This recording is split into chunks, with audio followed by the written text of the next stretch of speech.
women come forward and tell me their stories. It was actually so overwhelming, the amount of people that reached out to me and said, thank you for sharing your story, thank you for talking about it, because this had happened to me and that had happened to me. And I think also because I became aware of it, I don't know whether I started to see it, whether it was rising, but what I do know is that the amount of incidents happening are not the amount of incidents being reported.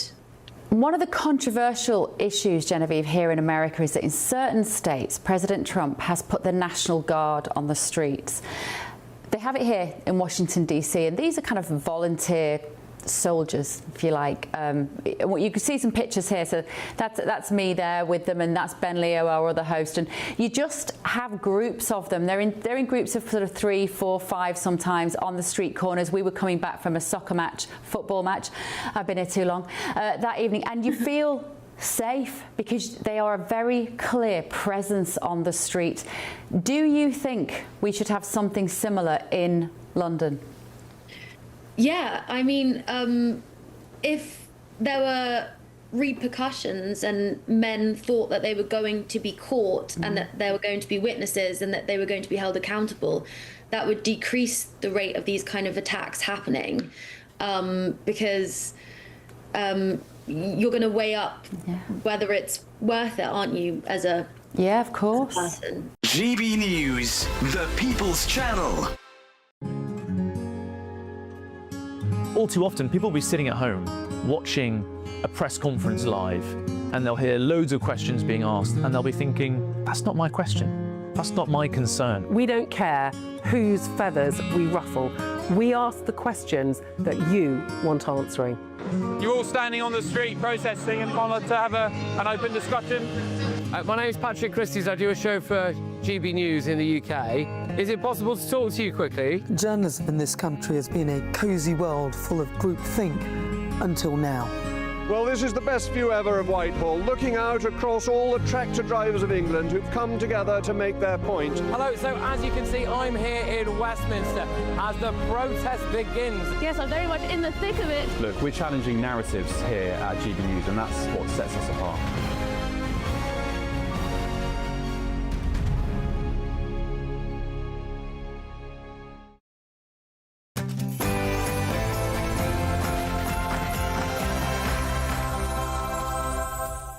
Good morning, 9:30 on Britain's Newsroom. This is live across the United Kingdom with Andrew Pearce and Miriam Cates. And the Conservatives will call for the role of ethnicity and religion to be examined in the grooming gangs inquiry. Survivors will join Kemi Badenoch, Chris Philp, who's the Shadow Home Secretary, in pressing the government to speed up its efforts to establish this long overdue national inquiry. But after years of fighting to expose horrific abuse, will the government deliver justice for the victims? And in a major development for Prince Harry's battle for taxpayer-funded security, the Duke of Sussex is to have a full security risk assessment. Could it pave the way for a reunion between Harry, his father, King Charles?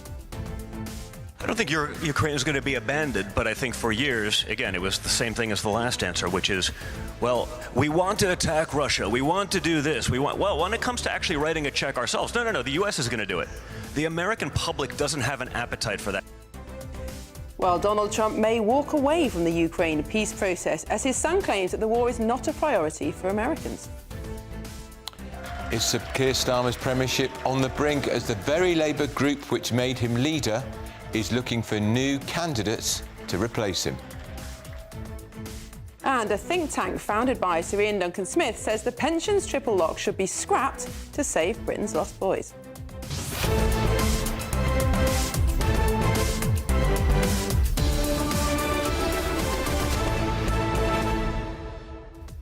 Big day for Ukraine because the Prime Minister is hosting the French President, the German Chancellor and others at Downing Street. But you heard what Trump's son is saying. Americans, I think he's right. And why would Americans particularly care about Ukraine? Probably a lot of them don't even know where it is. No, that's right. And they've sent billions of dollars over to a war that now is very clearly not going to be won fight Ukraine and just needs to come to an end as soon as possible. That's surely the Americans' point of view. Yeah. But very humiliating for European leaders who've wanted to be involved, but are now being cut out of Coalition of the willing, the Prime Minister said. And of course, the Prime Minister likes doing all this international stuff because it takes attention away from everything that's going wrong domestically at home, which is just about everything. But unless they're willing to find the money and the weapons to fight the war, it's not going to happen.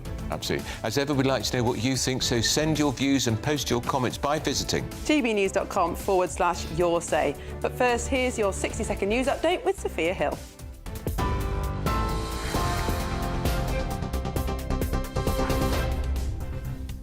Very good morning. These are the headlines just after 9:30. Kemi Badenoch is demanding the government speed up work on national grooming gangs inquiries, and today she's unveiling draft terms of reference drawn up with survivors. Prince Harry's security in the UK is now under fresh review. The Home Office has reportedly ordered a full threat assessment for the first time since 2020 after the Duke wrote to the new Home Secretary asking for a formal risk review. A big promise for Britain's young workers as Sir Keir Starmer rolls out a major apprenticeship boost. The Prime Minister set to unveil a £725 million investment, creating 50,000 new opportunities. Reform UK is flatly denying claims that Nigel Farage's Clacton campaign broke election spending laws. It follows a Daily Telegraph report alleging the campaign falsely declared expenses, with the former aide Richard Everett submitting documents to the Met Police. And concert goers could face soaring ticket prices as major arenas are hit with a huge hike in property taxes. New analysis shows valuations rising by up to 300%. Those are the latest GB News headlines for now, and more on those stories at the top of the hour. Tune into GB News Radio wherever you are, online, on DAB digital radio, on TuneIn, on Radio Player, and on your smart speaker. Just say, play GB News.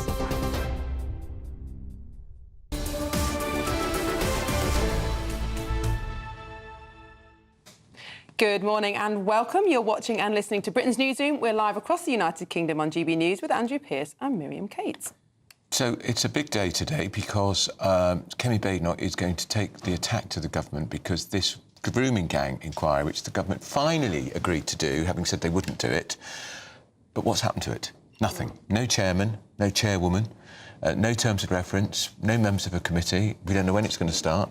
And the victims just feel more and more that they're not being listened to. And some of the victims pulled out of the panel because they no longer felt that it was heading in the right direction and it was going to start looking at other forms of child abuse, not just the grooming gangs. And we know that when Alexis Jay did that major inquiry into child abuse, the grooming gangs was a very small part of a major report. Yes. A very small part. Yes, a lot of it was about institutional... Yes. School-based abuse, church-based abuse, and obviously all forms of child abuse are absolutely horrific, but this is a particular type that needs a particular investigation. And Badenoch, as we understand in her speech, is going to say that they've got to look at the ethnicity of the grooming gangs, which many of them were men of Pakistani heritage. We have to keep saying that, and there's no reason why we shouldn't, because, of course, the criticism in the past has been, Miriam, isn't it, that the authorities turned a blind eye because of their Pakistani heritage, because they didn't want to be accused of being racist, they didn't want to cause problems with social cohesion, and to hell with those girls anyway. Yeah, and indeed some of the people in authority are thought to have had links to some of the gangs. So indeed. Perfect opportunity for cover-up. Well, let's get more with our political correspondent, Olivia Utley, who joins us in the studio. Good morning, Olivia. So tell us more about this press conference. What's Kemi Badenoch expected to say and why is she making this intervention? So essentially what she's going to do is, since, as you mentioned there, since the Louise Casey report was published 6 months ago, we haven't seen from the government any sort of terms of reference for what this inquiry is going to entail. We also, as you mentioned, don't yet have a chair for this inquiry. And in fact, the two people who were in front position to be potential chairs have both walked away. So 6 months on from the inquiry, from their report being published, we still have no inquiry. We're basically back to square one. What Kemi Badenoch is doing is publishing herself some terms of reference for the inquiry, which she has drafted with the help of some of the survivors of grooming gangs.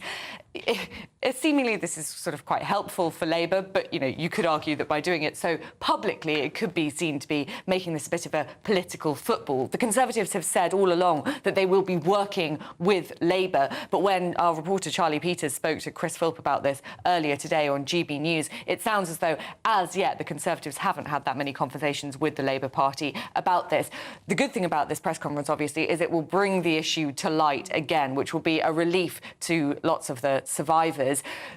Nigel Farage has a whole different way of approaching this. I went to a press conference of his a couple of months ago. He wants the inquiry as it is to be thrown out altogether and for it to go before a parliamentary select committee, which will have the power to call witnesses forward and force them to speak out. There is also a potential opportunity for there to be a judge-led inquiry. So Kemi Badenoch will clarify this morning what direction she wants this inquiry to take. And I think it'll be a pretty drastic change from what we've had before because, as I say, 6 months on, we are basically back to square one. It'll be really interesting to see what Labour ministers' reaction is to these terms of reference set out by the Conservatives, because the Conservatives so far have been accusing Labour of deliberately sweeping this under the rug, of pushing it over into the next parliamentary term, because the theory is they are afraid that Labour councils will be shown to have been overly sensitive to racial elements of this story and therefore turned a blind eye to... Of course, a criticism that we can often make about the Conservatives. What did they do when they were in power?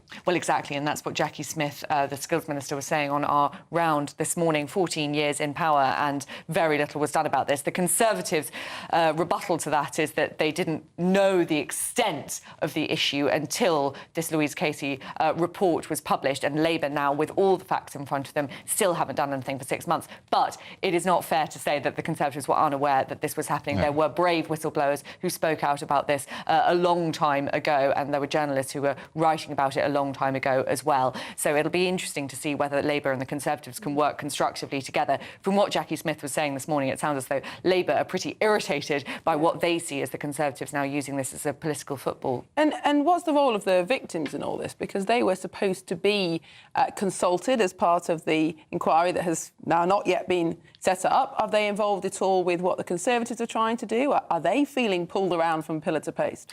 Well, they are involved. They have helped Kemi Badenoch draft some of these guidance. They also, I spoke to a survivor who was working with Nigel Farage, who spoke at a Nigel Farage Reform press conference, who is keen on the idea of this parliamentary select committee way.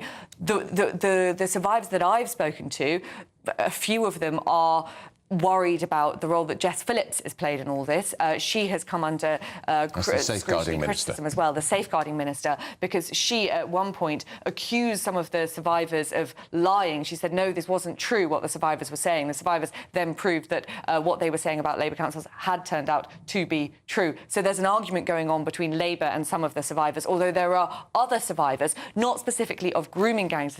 It's a very, very complicated story, but there are other survivors of child sexual abuse who would like the inquiry to be broadened out to include other forms of child sexual abuse, and they're sort of on Labour's side over this. So it feels as though there is increasingly a political split, but also a split between survivors of different kinds of sexual abuse on what route this inquiry should take. Why is it taking the government so long to get this in order? I mean, how long does it take to find someone to chair a committee? Well, exactly. I mean, it's not been helped by the fact that a couple of these people who were going to chair the committee have now walked away because it has been so controversial and they don't want to get swept up in it. But, I mean, you could also make the same point about why the government hasn't yet published guidelines about how the Supreme Court ruling about men being in women's prisons. We still haven't got any guidance on that either. And they say that they just want to get all of their facts right. They're saying the same here, that they just want to, you know, get all of their ducks in a row.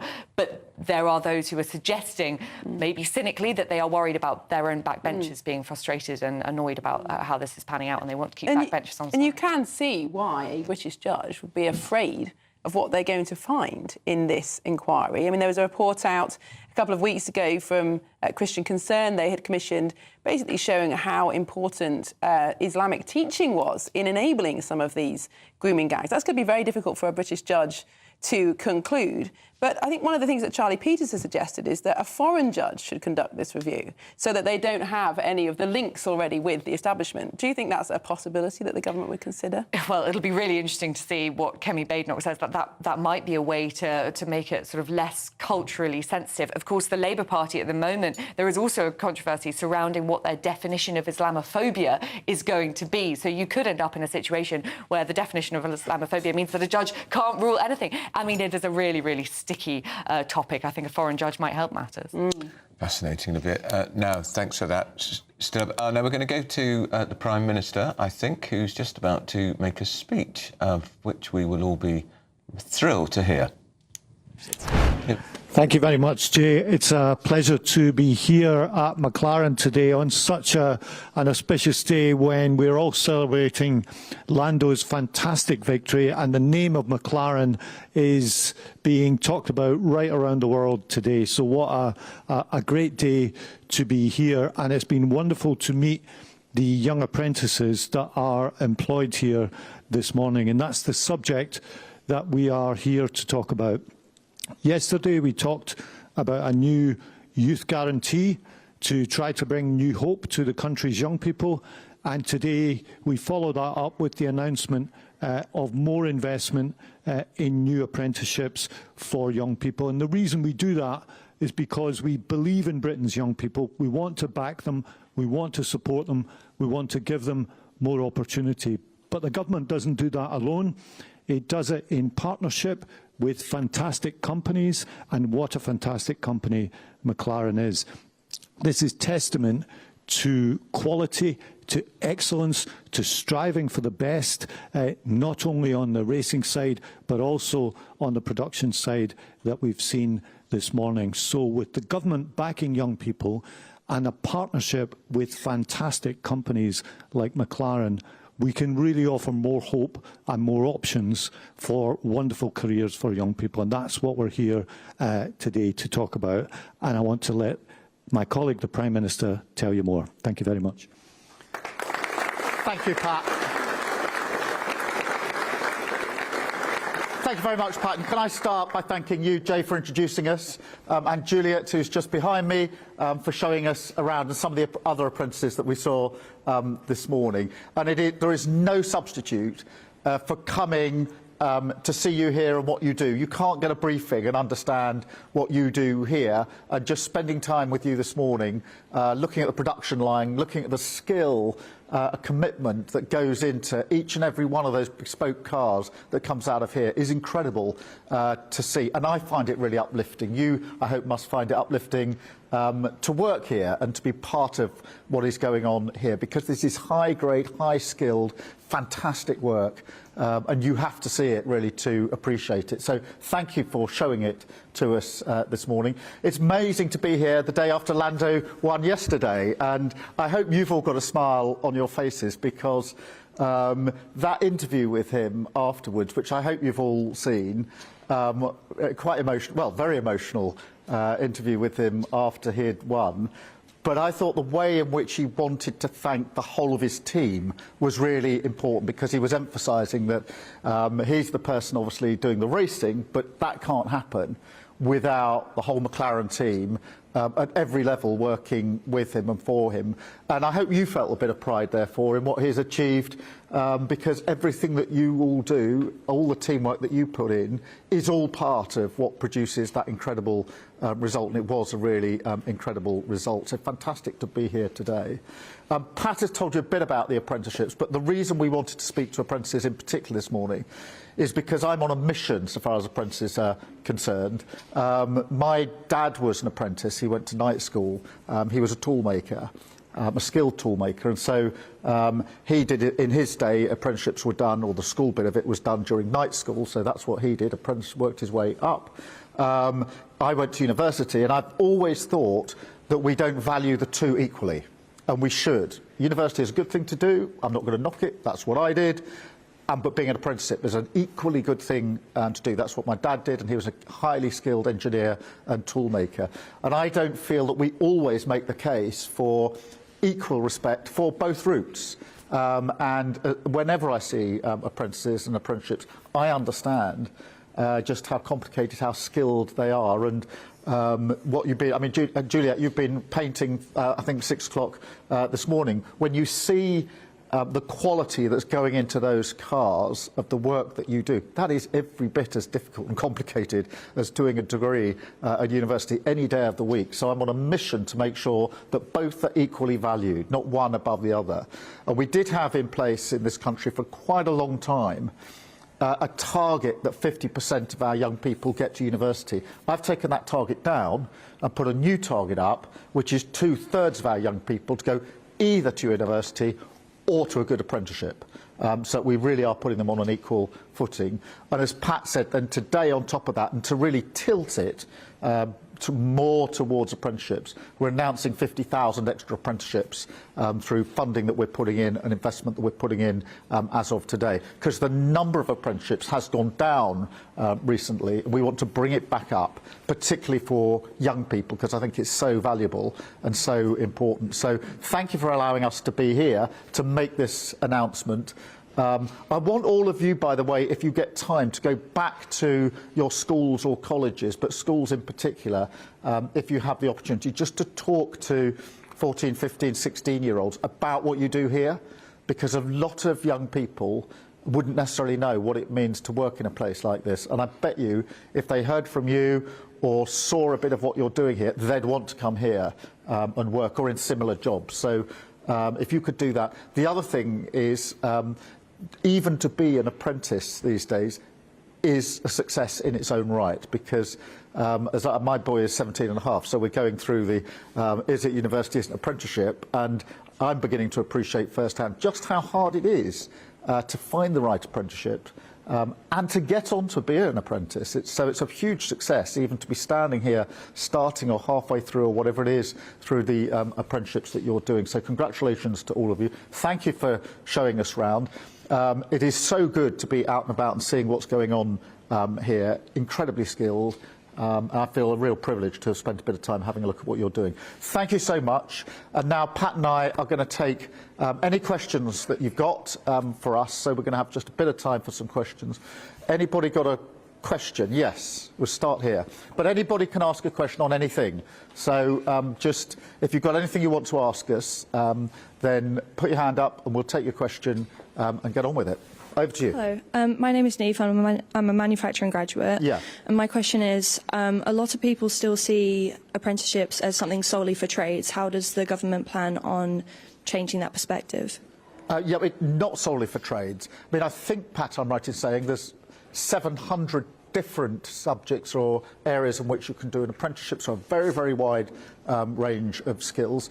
I think what we're very keen to do is to highlight those skilled ones which are almost the most important for our economy and put special emphasis in there. So I think we can do that, which will help. I think tilting and talking about apprenticeships makes a big difference as well. We have to keep talking about apprenticeships and talking and showing. I think if people see what you do here, they would realise you don't have to spend long on the production line to realise this is highly skilled, highly complicated, very difficult. So that's the Prime Minister speaking at McLaren, which is, you'd thought he might have injected some enthusiasm and excitement into this, Olivia. This is just 24 hours after our youngest world champion in Formula One, they made his car. I mean, the timing was brilliant. I mean, that's presumably why they were there. Compared to normal. Oh, come on. Well, he's trying to get people excited about the idea that the government is going to remove the 5% levy, which is currently on apprenticeship, make it completely free for small businesses to employ young people straight out of school. The idea is he's basically turning his back on everything that Tony Blair did. Tony Blair wanted to get 50% of young people into university. That target was, in the end, reached, but the problem was that there were people going to university studying degrees that ended up being totally useless in the workplace. Keir Starmer is trying to do something different, trying to get people into apprenticeships. This is an idea which is universally popular on all sides of the House. It's an idea which government after government have attempted to do. It often doesn't come to very much. I mean, you've got to wonder, if companies are only paying 5% and the government's covering the rest of it, and they're still not taking on apprentices, are they really going to do it even if it's free? Maybe it will come to something. Of course, the long-term goal here is to try and get people out off benefits and into employment, and that's what Pat McFadden is pushing for. There are nearly 1 million people who aren't in work, education or training, young people. That is really, really extraordinary, and that is a record high. The idea is if you get some of them into apprenticeships, then they will go off benefits. And this is sort of laying the ground for, at some point in the future, withdrawing benefits. The issue is, at the moment, Labour backbenchers are very, very on board with this. They love the idea of apprenticeships. This is all brilliant. But the second government ministers start talking about withdrawing benefits from some of these people, then it becomes a political hotball. So the ministers are hoping that they are offering something different than not just we're withdrawing benefits and helping people get into work. The problem is Labour backbenchers are on board with one half of it, but not the other. If this does work, though, it's not just young people that would benefit. I mean, certainly when I was an MP and I visited small businesses, they were desperate to take people on, desperate to train people up and employ them and grow. But the costs of training somebody, let's say you've got a business that employs 4 or 5 people. If you take on a school leaver, at least one of those people is going to have most of their time tied up training this person for 6 months, let's say. So you're not just paying the wage of somebody who's not yet productive because they've not learnt the trade.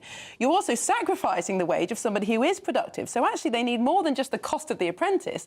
They need help with their cash flow while that person's being trained up. Do you think this will go any way towards helping SMEs? I think that's a really, really interesting question because, of course, the government sort of gives with one hand with this, quite generous apprenticeship scheme, but also takes away with the other. We are having the Employment Rights Bill going through Parliament at the moment, which will make it much, much more difficult for companies, for example, to take on young people for casual work, so working those Christmases, school holidays, etc. Now, that is another way, as well as apprenticeships, that young people are able to get some of the experience that they need. People who are at university. Getting rid of 0-hour contracts. Exactly. So people who are at university who might be able to get a job in their school holidays or around their university degree and could then be able to go into the workforce as a graduate, as a productive graduate, because they have some of that experience, they will find it harder to gain that experience. And then we are also seeing a rise in minimum wage and an equalisation of minimum wage across the board. So at the moment, you can pay less for someone who is younger with less experience. If the government goes ahead with making that minimum wage equal across the board,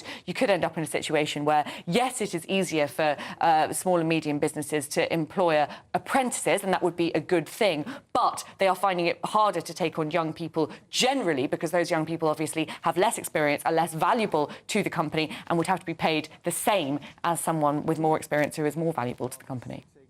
Really fascinating. And, of course, later on he's got to go back to Downing Street, Olivia, the Prime Minister, to meet Mr Zelensky, Macron and others.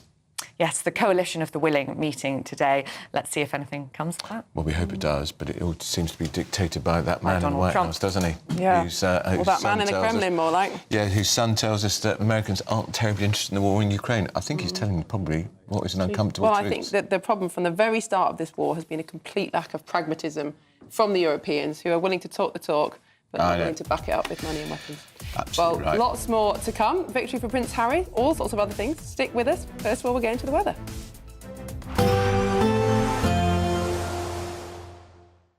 Expect warm spells with the odd rude interruption. Box Boiler sponsors the weather on GB News. Hello there, a very good morning to you. This is your GB News weather update provided by the Met Office.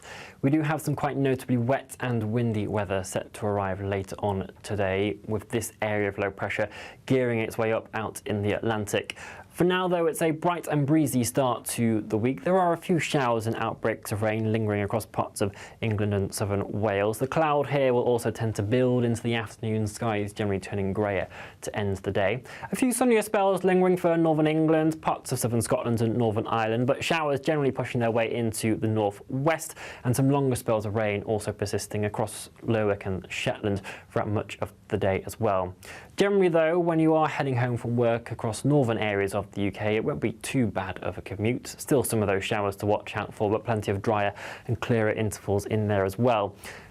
For southern regions, though, that cloud is going to be building with that area of low pressure beginning to make its presence known, and those outbreaks of rain will make for a much wetter commute, particularly across southwest England, and then eventually into Wales towards the evening period, where warnings are going to come into force. Another rain warning comes into play for northern England during the early hours of Tuesday morning, with potentially a lot of rain falling over the Cumbrian Fells and flooding possible.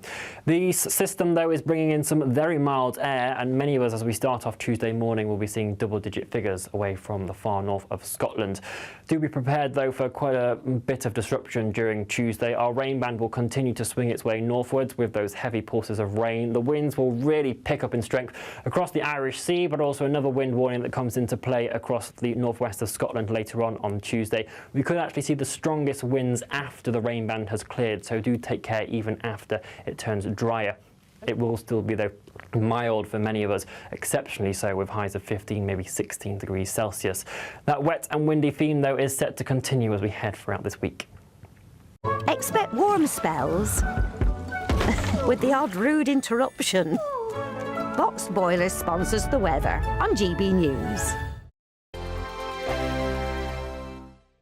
Thank you, Britain, for our more than 2 million YouTube subscribers and more than 2 billion views. That is Britain watching, sharing and making its voice heard louder than ever before.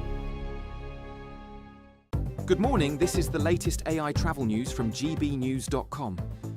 The A1 southbound between Oak Tree and Abbotsview at Haddington is restricted due to flooding. Britannia Bridge has a speed limit of 30 miles per hour until further notice. North Yorkshire's A168 southbound has a broken down vehicle causing a lane closure. Leicestershire's M1 northbound exit at junction 21 is shut due to a collision. Worcestershire's M5 southbound between junction 4 and 4A has 2 lanes closed after an incident. Suffolk's A14 westbound faces 30-minute delays. And on the trains, Avanti West Coast and East Midlands Railway have disruptions to and from Liverpool Lime Street. For more travel news, go to gbnews.com. We want to make the new year your best year yet, with a chance to win our greatest cash prize to date. A simply stunning £85,000 in tax-free cash could be yours. Treat the family to that bucket list holiday you've always fancied. Get your dream car you've always wanted. Or just relax, safe in the knowledge that the coming year is on us. For another chance to win £85,000 cash, text cash to 63225. One entry costs £2.50 plus one standard network rate message. Or text bonus to 63225. 5 entries cost £5 plus one standard network rate message. Go to gbnews.com/win. Entries start at £2.50. Call 0903 686 3232. Calls cost £2.50 plus your network access charge. Or post your name and number to GB18 PO Box 8690 Derby DE1 9TT. UK only. Entrance must be 18 or over. Lines close at 4 p.m. on the 30th of January. Please check the closing time if listening or watching on demand. Good luck. Mornings don't have to be tiresome, especially if you have the right company. Wake up to news as it happens, opinion and debate, and of course, a little bit of entertainment too. Because when the kettle's on, we're on. That's Breakfast on GB News, a show worth waking up for. Every morning from 6 a.m. Only on the People's Channel, Britain's news channel. We'll spread the news, you spread the word. From the school run to the home run, watch a new show for all of Britain. He can say whatever he wants. A straight talking show where all voices are heard. And, you know, when are we going to stop talking about smashing the gangs and actually do it? With the stories that matter from every part of our country. There's a bit of a crash landing there for your Chancellor. Bold, fearless and standing up for you. That's me, Martin Daubney, 3 p.m. till 6 p.m, weekdays, here only on GB News. The People's Channel, Britain's news channel.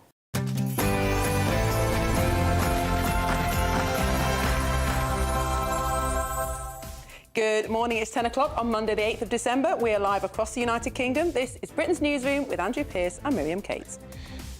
The Conservatives are going to call for the role of ethnicity and religion to be at the centre of the Grooming gang inquiry, if and when the government ever set it up. Well, survivors will join Kemi Badenoch, the leader of the opposition, and Chris Philp, the Shadow Home Secretary, in pressing the government to speed up its efforts to establish a national inquiry. But after years of fighting to expose the horrific abuse, will the government deliver justice for the victims?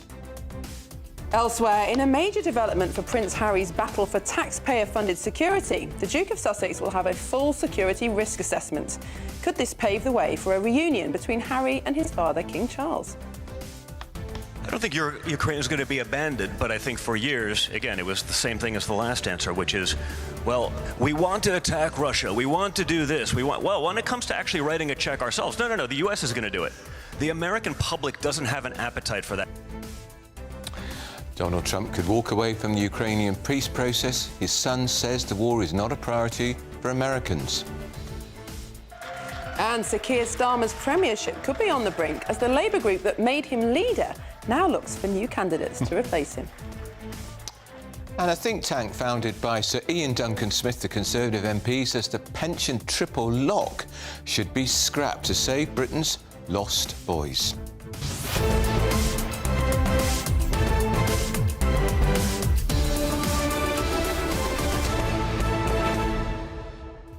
Andrew, I'm looking forward to talking about this Lost Boys report. So you might remember that the Centre for Social Justice, the CSJ, brought out a report last March looking at how white working class boys are falling behind in education, university, even in wages now. So the most recent report is about boyhood, so the ages 0 to 7 or 0 to 12, and why things start to go wrong in those early years and what can be done about it. So looking forward to discussing it. Absolutely, really important. I saw Ian Duncan Smith the other night. He was in very good form. He's a good man. He's such a good example of someone who obviously was ousted from the Conservative Party leadership. It's a very tough time for him personally, but he's stuck on the backbenches. He's plugged his way through. He's done an enormous amount he was of good. very effective Work and Pension Secretary too. Of course he was, yes, he really under Cameron, that's right.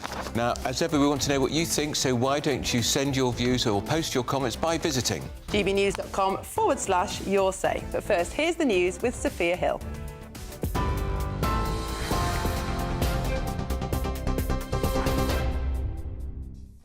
Very good morning. It's just gone 10 o'clock. These are your latest headlines. Top story, Kemi Badenoch is demanding the government speed up work on a national grooming gangs inquiry. And today, she's unveiling draft terms of reference drawn up with survivors. They include a focus on non-familial abuse and whether the religious or ethnic backgrounds of perpetrators contributed to authorities failing to act. It comes as MP Robbie Moore warns that the Home Office may already have breached Baroness Casey's audit, claiming no national order has been issued to preserve grooming gang records. Shadow Home Secretary Chris Philp told GB News that he believes Labour are dragging their feet with the issue.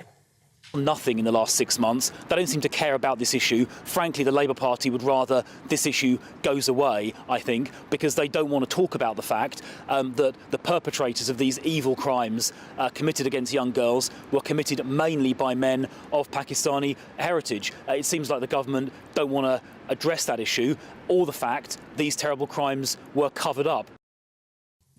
Prince Harry's security in the UK is now under fresh review. The Home Office has reportedly ordered a full threat assessment for the first time since 2020, after the Duke wrote to the new Home Secretary asking for a formal risk review. It follows Harry losing his appeal over reduced taxpayer-funded protection, a decision he says makes it impossible to bring Meghan and their children back to Britain safely. Ravik's Risk Management Board is reassessing his threat level, with a decision expected next month, and it comes amid a known stalker twice came within feet of him on his last UK trip. A big promise for Britain's young workers as Sir Keir Starmer rolls out a major apprenticeship boost.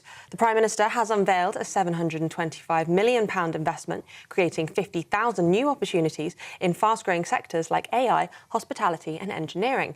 It comes as youth apprenticeship starts have plunged nearly 40% in just the last decade. Speaking at McLaren HQ this morning, Sir Keir outlined his mission to have university degrees and apprenticeships viewed equally.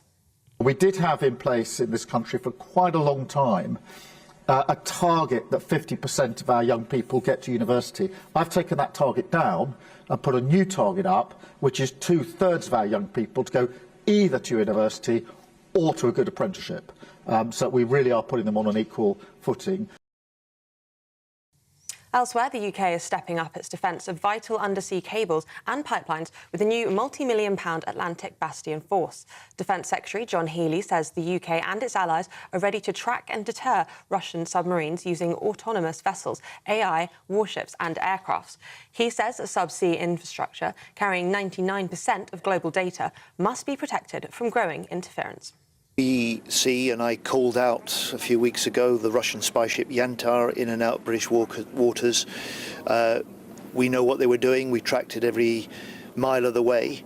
But it is Russia mapping, surveying, and in times of conflict with the capacity to sabotage critical pipes, networks that our country depends on. Reform UK is flatly denying claims that Nigel Farage's Clacton campaign broke election spending laws. It follows a Daily Telegraph report alleging that the campaign falsely declared expenses, with former aide Richard Everett submitting documents to the Met Police, claiming Reform blew past the £20,660 legal limit. Reform says that the allegations are nonsense, dismissing Everett as a disgruntled former councillor, expelled from the party months ago. Homes took longer to sell this year, with the average property sitting on the market for 38 days. That's 3 days more than in 2024. Zoopla says that January remained the busiest month for house hunters, driven by the traditional Boxing Day bounce. A new forecast predicts that the Midlands and North West will outperform London on house price growth throughout 2026. And concertgoers could face soaring ticket prices as major arenas like London's O2 and Co-op Live are hit with huge hikes in property taxes. New analysis shows valuations rising by up to 300%, sending business rates rocketing over the next 3 years. Industry experts warn that extra costs will end up being passed directly onto the fans. Those are the latest GB News headlines for now. More from me in just under half an hour, but now it's back to Andrew and Miriam.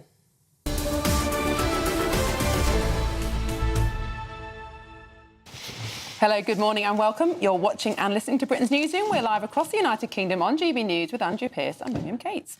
So he's back in the news. Remember him? Prince Harry, The Spare. Oh, that was the name of his book, wasn't it? Terrible book. He's won a review from the Home Office of the decision to take him off of 24-hour armed police protection on his visits to the UK. Remember, when he's in the United States, he pays for his own protection, as you'd expect. And remember, he's no longer a working member of the royal family. Well, onlookers say the dramatic U-turn could pave the way for a reunion between the King and his grandchildren, Archie and Lilibet, who live in the US. Well, let's get more on this with our royal correspondent, Cameron Walker. Cameron, what real substance is there to this story? Could this actually be a change in policy for Harry? Well, I'm led to believe that the reports in The Sun this morning are true, that the Home Office has essentially granted Prince Harry, having written to the new Home Secretary, Shabana Mahmood, a review into the threats level, essentially, against Prince Harry. When he stood back as a working member of the royal family in 2020, he lost. His security was essentially downgraded because he was no longer a working member. He wasn't entitled to taxpayer-funded police protection. Now they're going to review it for the first time in 6 years, and we are expecting that review to conclude, and we're expecting to find out next month in January whether or not he will have, when he is in the UK, 24-hour automatic taxpayer-funded armed police protection like working members of the royal family. So if he comes here on a jolly, if he comes here on a little trip to see some mates, he wants the taxpayer to pay for his protection?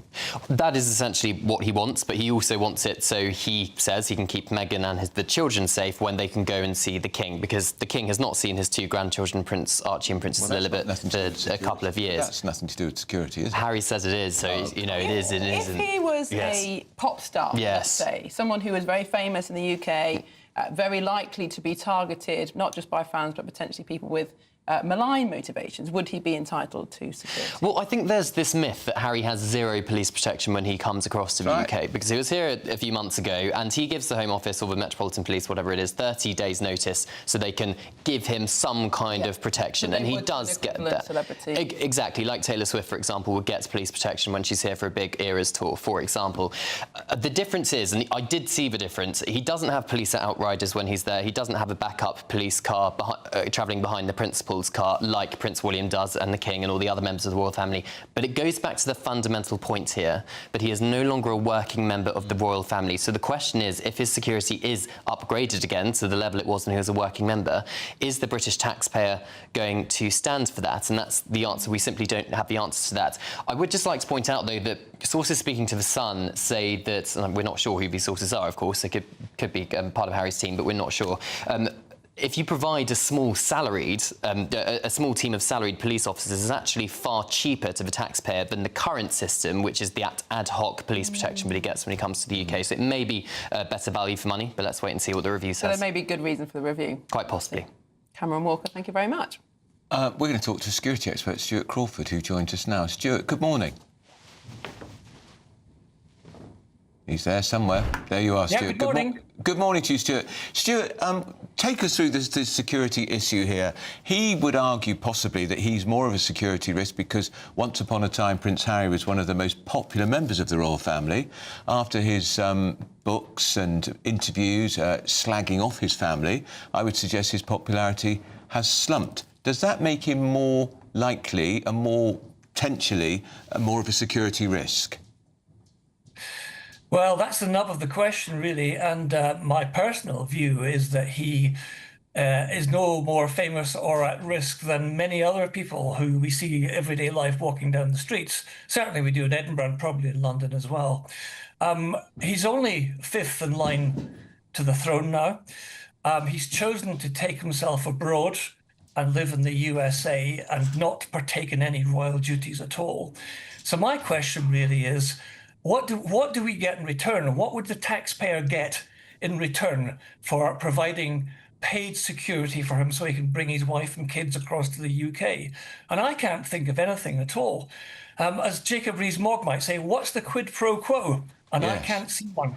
Could I just, again, on security, with your expertise, he, I'm sure, could get to Britain with his wife and children discreetly. It is possible. And there are many entrances to the royal residences, Sandringham, Balmoral, where nobody would even know he was there. Oh, yes, I mean, absolutely. I think his desire to have taxpayer-funded security when he comes to visit the UK is much more to do with entitlement and status, or a seek to re-establish the status, than it is anything else. He is deeply unpopular amongst the general population. His wife also. And frankly, if he wants to come and see his father and bring his father's grandchildren across to see him, it's easily arranged. So he's making a big fuss because of his self-regard. I mean, he's fond of himself and he thinks he deserves it. But I don't think he deserves it at all. If we set to one side Harry's unpopularity and people's bad opinion of him, indeed your bad opinion of him as well, do you think he is being fairly treated in comparison to somebody of similar fame and similar recognition and potentially as a similar target? Yes, I think he is being treated fairly because, remember, all of this is of his own doing. He withdrew himself from public life. That's not the question I'm asking, though. Let's take away our personal opinion of whether or not he's behaved well. And as a visiting celebrity, is he being treated in the equivalent manner to another celebrity? Yes, I think he is. I think he's being treated in a manner that is appropriate to his current status, which is zero. Yes. What do you, again, we don't know. That we have a new Home Secretary relatively, Stuart, and she's agreed to this review. Does your instinct tell you it's the Home Secretary going through the motions here because she's had a request from an estranged member of the royal family, and let's just check and see, or do you think perhaps there really may be a shift in thought that perhaps he does deserve some more protection? Well, that I don't know, because I don't know what the current assessment of any risk or threat to him might be. But I suspect in my bones that the Home Secretary is going through the motions here because she feels obliged to do so. And I wouldn't be surprised if the decision, when it comes in January, is that things should just continue the way they are at the moment. And how expensive is it? If he was here for a week or 2 weeks and was to get 24/7 cover and he wants the police backup car behind, I mean, how much would that be costing, Stuart? Well, I don't have an exact figure for that, but if you accept the fact that his and his family's security in the USA is often quoted at being millions of dollars, then you'd have to sort of, take a division into that. But it would be expensive. I don't think it would be absolutely beyond belief, but I think it would be very expensive. But I couldn't put an exact figure on it. One of Harry's fears is that his father, the King, has actually been involved in this process to Harry's detriment. Do you think that's likely? Well, I think all fathers treat their children in a manner appropriate to where their children are perceived to be behaving. I certainly know that I do with mine. So I would say that probably King Charles has got quite a big say in this, but he's not going to publicise it for obvious reasons. The King also has to have a view, a perception as well. The public constantly are looking at how much monarchy costs us and the cost of the pomp and the ceremony, and so the King will be aware that there will be a groundswell of opinion that would probably be opposed to Harry getting this protection because of the cost to the taxpayer. Oh, absolutely, yes. I think that most people will not welcome the idea of Prince Harry getting taxpayer-funded security 24/7 when he chooses to come to the UK. I think that would go down very badly indeed. Oh, fascinating. Stuart Crawford, thank you so much for joining Security Expert. Stuart Crawford, thank you. But always good to talk to you. We've got a statement, of course, from the Home Office. Miriam, you love reading these statements.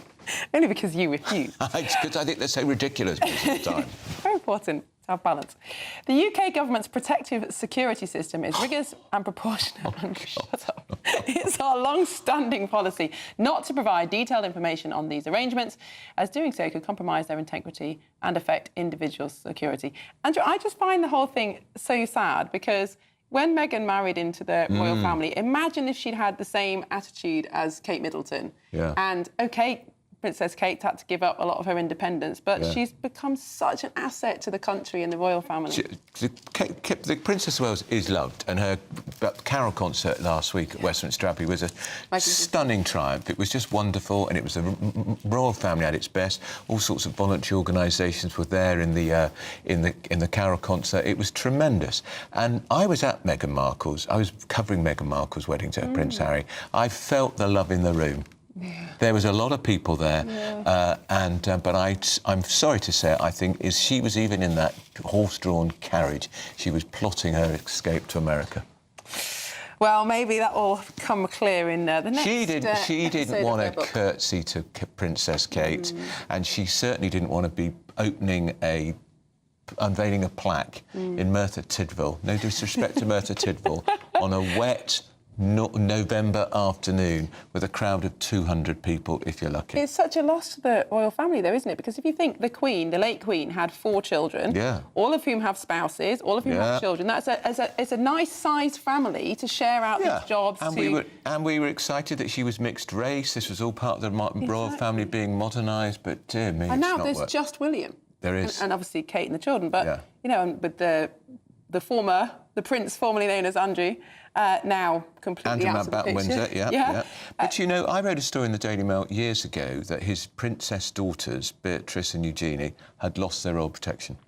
Gosh. Well, there was a photograph of them in one of the papers, I forget which one, the other day, where they were just standing in the street having a chat. Like 2 ordinary people would. I mean, it was quite remarkable to think they're princesses of the United Kingdom. Yeah, you could argue they're not anything like as high profile as Prince Harry because they're not the daughters of a future king, but they had that protection taken away a long time ago. And Prince Andrew, as he was then, because when he had some money, I'm never quite sure where that money came from, paid for protection for himself. Now I don't, but as my understanding is that they have no protection whatsoever. And in fact, I've been at events where they are, and they're very nice young women. You chat away to them, and there's no protection anywhere near them. I mean, as a traditionalist, they have their husband with them. Yes. Well, hopefully they're up for a fight. But as a traditionalist, I kind of think they should be treated like princesses, even if they're not working well. Well, I forgot to bow to both of them, which I should. Andrew, I'm sure they were mortally offended. When I first met the Queen, I forgot to bow, but that's because I was so flummoxed that she spoke to me. Yes, I can't. Flummoxed, you don't speak to me. Oh, my God, what are you doing talking to me? What did she say to you? It was very funny. I was working for The Times, and it was St James's Palace, and she said, "Hello, what do you do?" And I said, "Oh, no, you can't talk to me. You can't talk to me." And she said, "Really? Why can't I talk to you?" I said, "Because you can't." And because they said to me, "Don't talk to her, because she doesn't talk to the press." So in the end, I spluttered. So you were trying to save her? I spluttered. Well, I'm a journalist, and I thought, is she ma'am as in arm or ma'am as in jam? I couldn't remember. What am I? And it was a whole thing. She was bemused by the whole thing. And then she said, "And which publication do you work for?" And I said, "The Times." She said, "The Times? That'll be Rupert Murdoch, won't it?" I said, "That's right." She said, "You're quite right. I don't talk to the press." Gone. Hilarious. How Isn't that a fantastic story? Fantastic. So you were trying to save her from giving you a scoop. Yes, I know. But anyway, I've dined out on that story for years. Wonderful. And she had a glint in her eye. I bet. Because she's got a great sense of humour. Oh, yeah. You know, she loved it. And I think she was probably chuckling all the way. I bet she said, Philip, I met this dreadful man from the Times. I told him. Oh, that is wonderful. What a precious memory. I met her subsequently many other times, and she did actually know who I was by then. She knew who I was by then, but she just used to smile. How are we? Very well. That's wonderful. And I used to remember to bow then. Yes, very good. So you're back in her good books. Now, could peace deal plans between Ukraine and Russia fall apart? Well, Donald Trump Jr., President Trump's son, has claimed that the US president may walk away from the Ukraine war, arguing there was no reason for Kyiv to pursue peace while the US money kept flowing. Well, let's talk to the chief foreign affairs commentator for the Daily Telegraph, David Blair, who is almost in-house expert on matters Ukraine. David, the Prime Minister will be hosting just in a few moments this morning Macron, the German Chancellor. I think there could be another European leader too. Are they just whistling in the wind here? Because the main show is happening in the United States and between Russia and the United States, and we saw Trump's son saying in an interview, Americans aren't very engaged with this war with Ukraine, which I quite understand. It's a long way away. Well, that's exactly what they're trying to prevent. They're trying to stop Russia and America from cooking up a peace plan on Russia-friendly terms and then forcing it down Volodymyr Zelensky's throat, perhaps literally. That's exactly why they're meeting today. They want to make sure that in any peace settlement, Ukraine's security interests and therefore Europe's security interests are taken properly into account. But as you say, Andrew, you know, the great danger is that the Russians and the Americans will succeed in cooking up something between themselves. And just how can they, these powerful European leaders, persuade the Americans or the Russians to take any notice whatsoever of what they say? Well, the truth is, you know, they're as strong or as weak as they want to be. Right. You know, Europe collectively has an economy that's 10 times bigger than Russia's. You know, Europe collectively is now spending 50% more on defense today than it was just in 2022.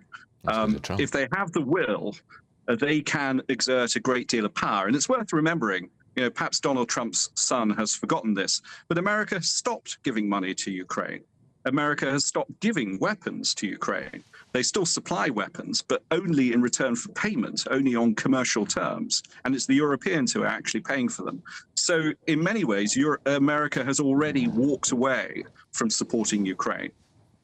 So are you saying that if the Europeans really did increase the amount of money, material support that they're sending to Ukraine, the Ukrainians could potentially fight on, push Putin back and aim for a better settlement?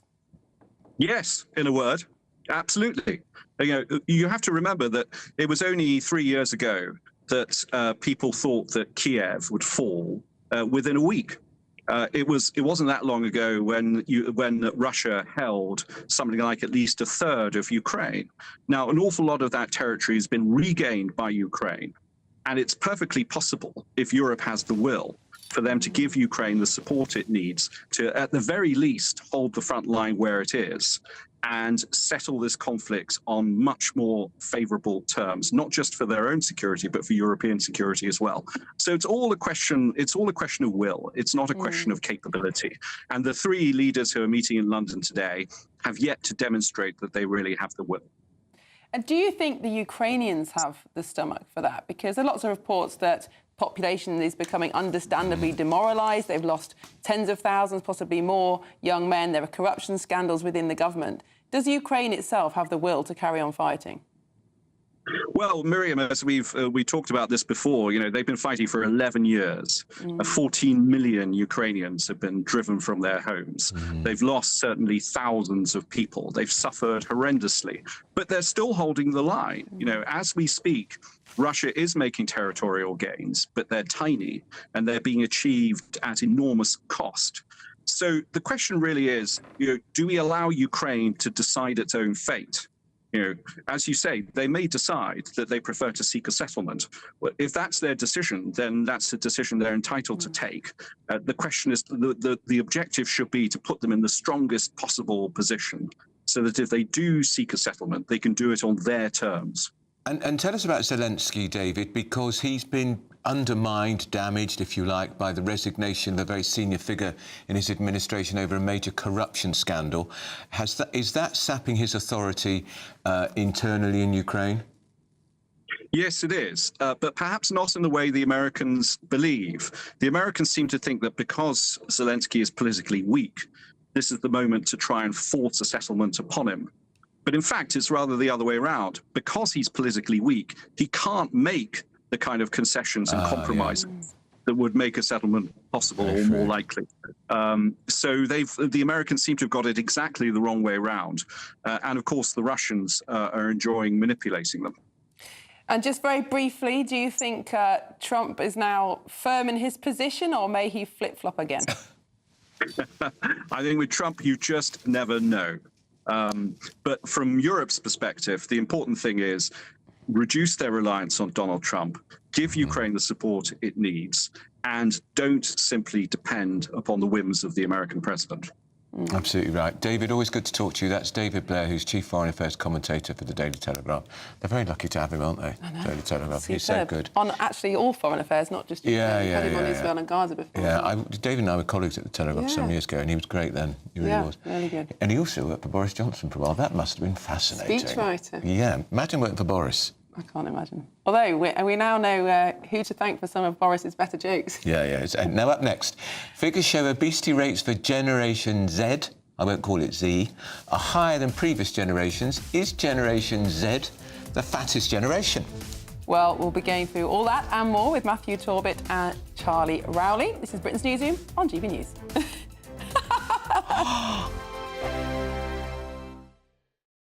Westminster's full of talk, but out here, it's the real world. Am I allowed to talk then? No, that's it. This is where it matters, real people and real lives. That's what politics is all about. The fact has Trump made a good start? No. Straight answers, no spin, and just a couple of pints. How many fingers have I got up? About 10. So join me for Lee Anderson's Real World every Friday at 7 p.m. only on GB News. The People's Channel, Britain's news channel. Good afternoon, Britain. Weekdays from midday. Tell you what, we've got a story about potholes now that is just, ridiculous. Fed up residents in a quiet cul-de-sac in Banbury in Oxfordshire say they've been abandoned after being told that it could take 103 years to have their pothole-riddled road resurfaced. 103 years. I could not believe it. Absolutely farcical. Anyway, the locals on Horsham Close say some of the potholes are like craters, adding it's yet another sign of Britain's crumbling infrastructure. Yeah, we're going to speak now to pothole campaigner Mark Morell, often known as just Mr. Pothole. I say just Mr. Pothole. My goodness. It's terrible. They've used the figure from the alarm survey. That's a survey, a report that shows just how bad our roads are, and used an average figure. How naive or stupid, really, to actually put a figure in there rather than say it'd be done as and when. I know the particular road. Because the main road, Sussex Drive, that it comes off of, I campaigned some years ago, got it resurfaced. Last year, I actually used some AI as a free app called Stan the App and drove around the 34 miles of Banbury on the main routes and identified 1,500 severe defects on their main routes. So the side roads, a number of those cul-de-sacs are well outside their life. If you look at the average road, it lasts about 20 to 25 years. And in the same report, in 15 years' time, 52% of all the country's roads will be structurally unsound, and therefore we've got a major problem coming up. And it just reflects the attitude, really, from politicians and authorities that we have to accept to manage decline. GB News, the People's Channel.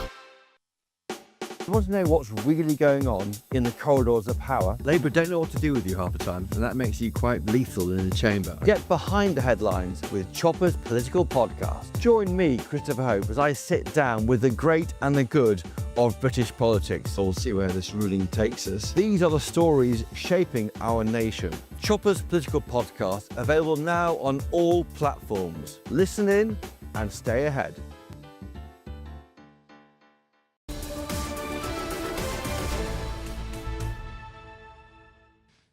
Welcome back, 10:30. You're watching and listening to Britain's Newsroom with Andrew Pearce and Miriam Kate. We have our esteemed panel, Matthew Torbett on my right, but not politically, and Charlie Rowley on my left, but not politically. And Charlie also has an interesting tree decoration behind him in the form of an upside-down elf, but don't let that distract you from Charlie's very professional Can commentary. we ask Matthew, because he's the expert here, the front page of the Times today reveals Labour Together. This was an organisation, think tank, set up to effectively get rid of the dreadful Corbyn, and it run by Morgan McSweeney, Chief of Staff at Number 10, and was instrumental in Keir Starmer winning the Labour leadership. Still giving lots of money to Labour, and we read on the front page of the Times now, it's canvassing its own members about who should replace the hapless Starmer. Also, not just its own members, Labour members. Labour members across the country are being asked to take part.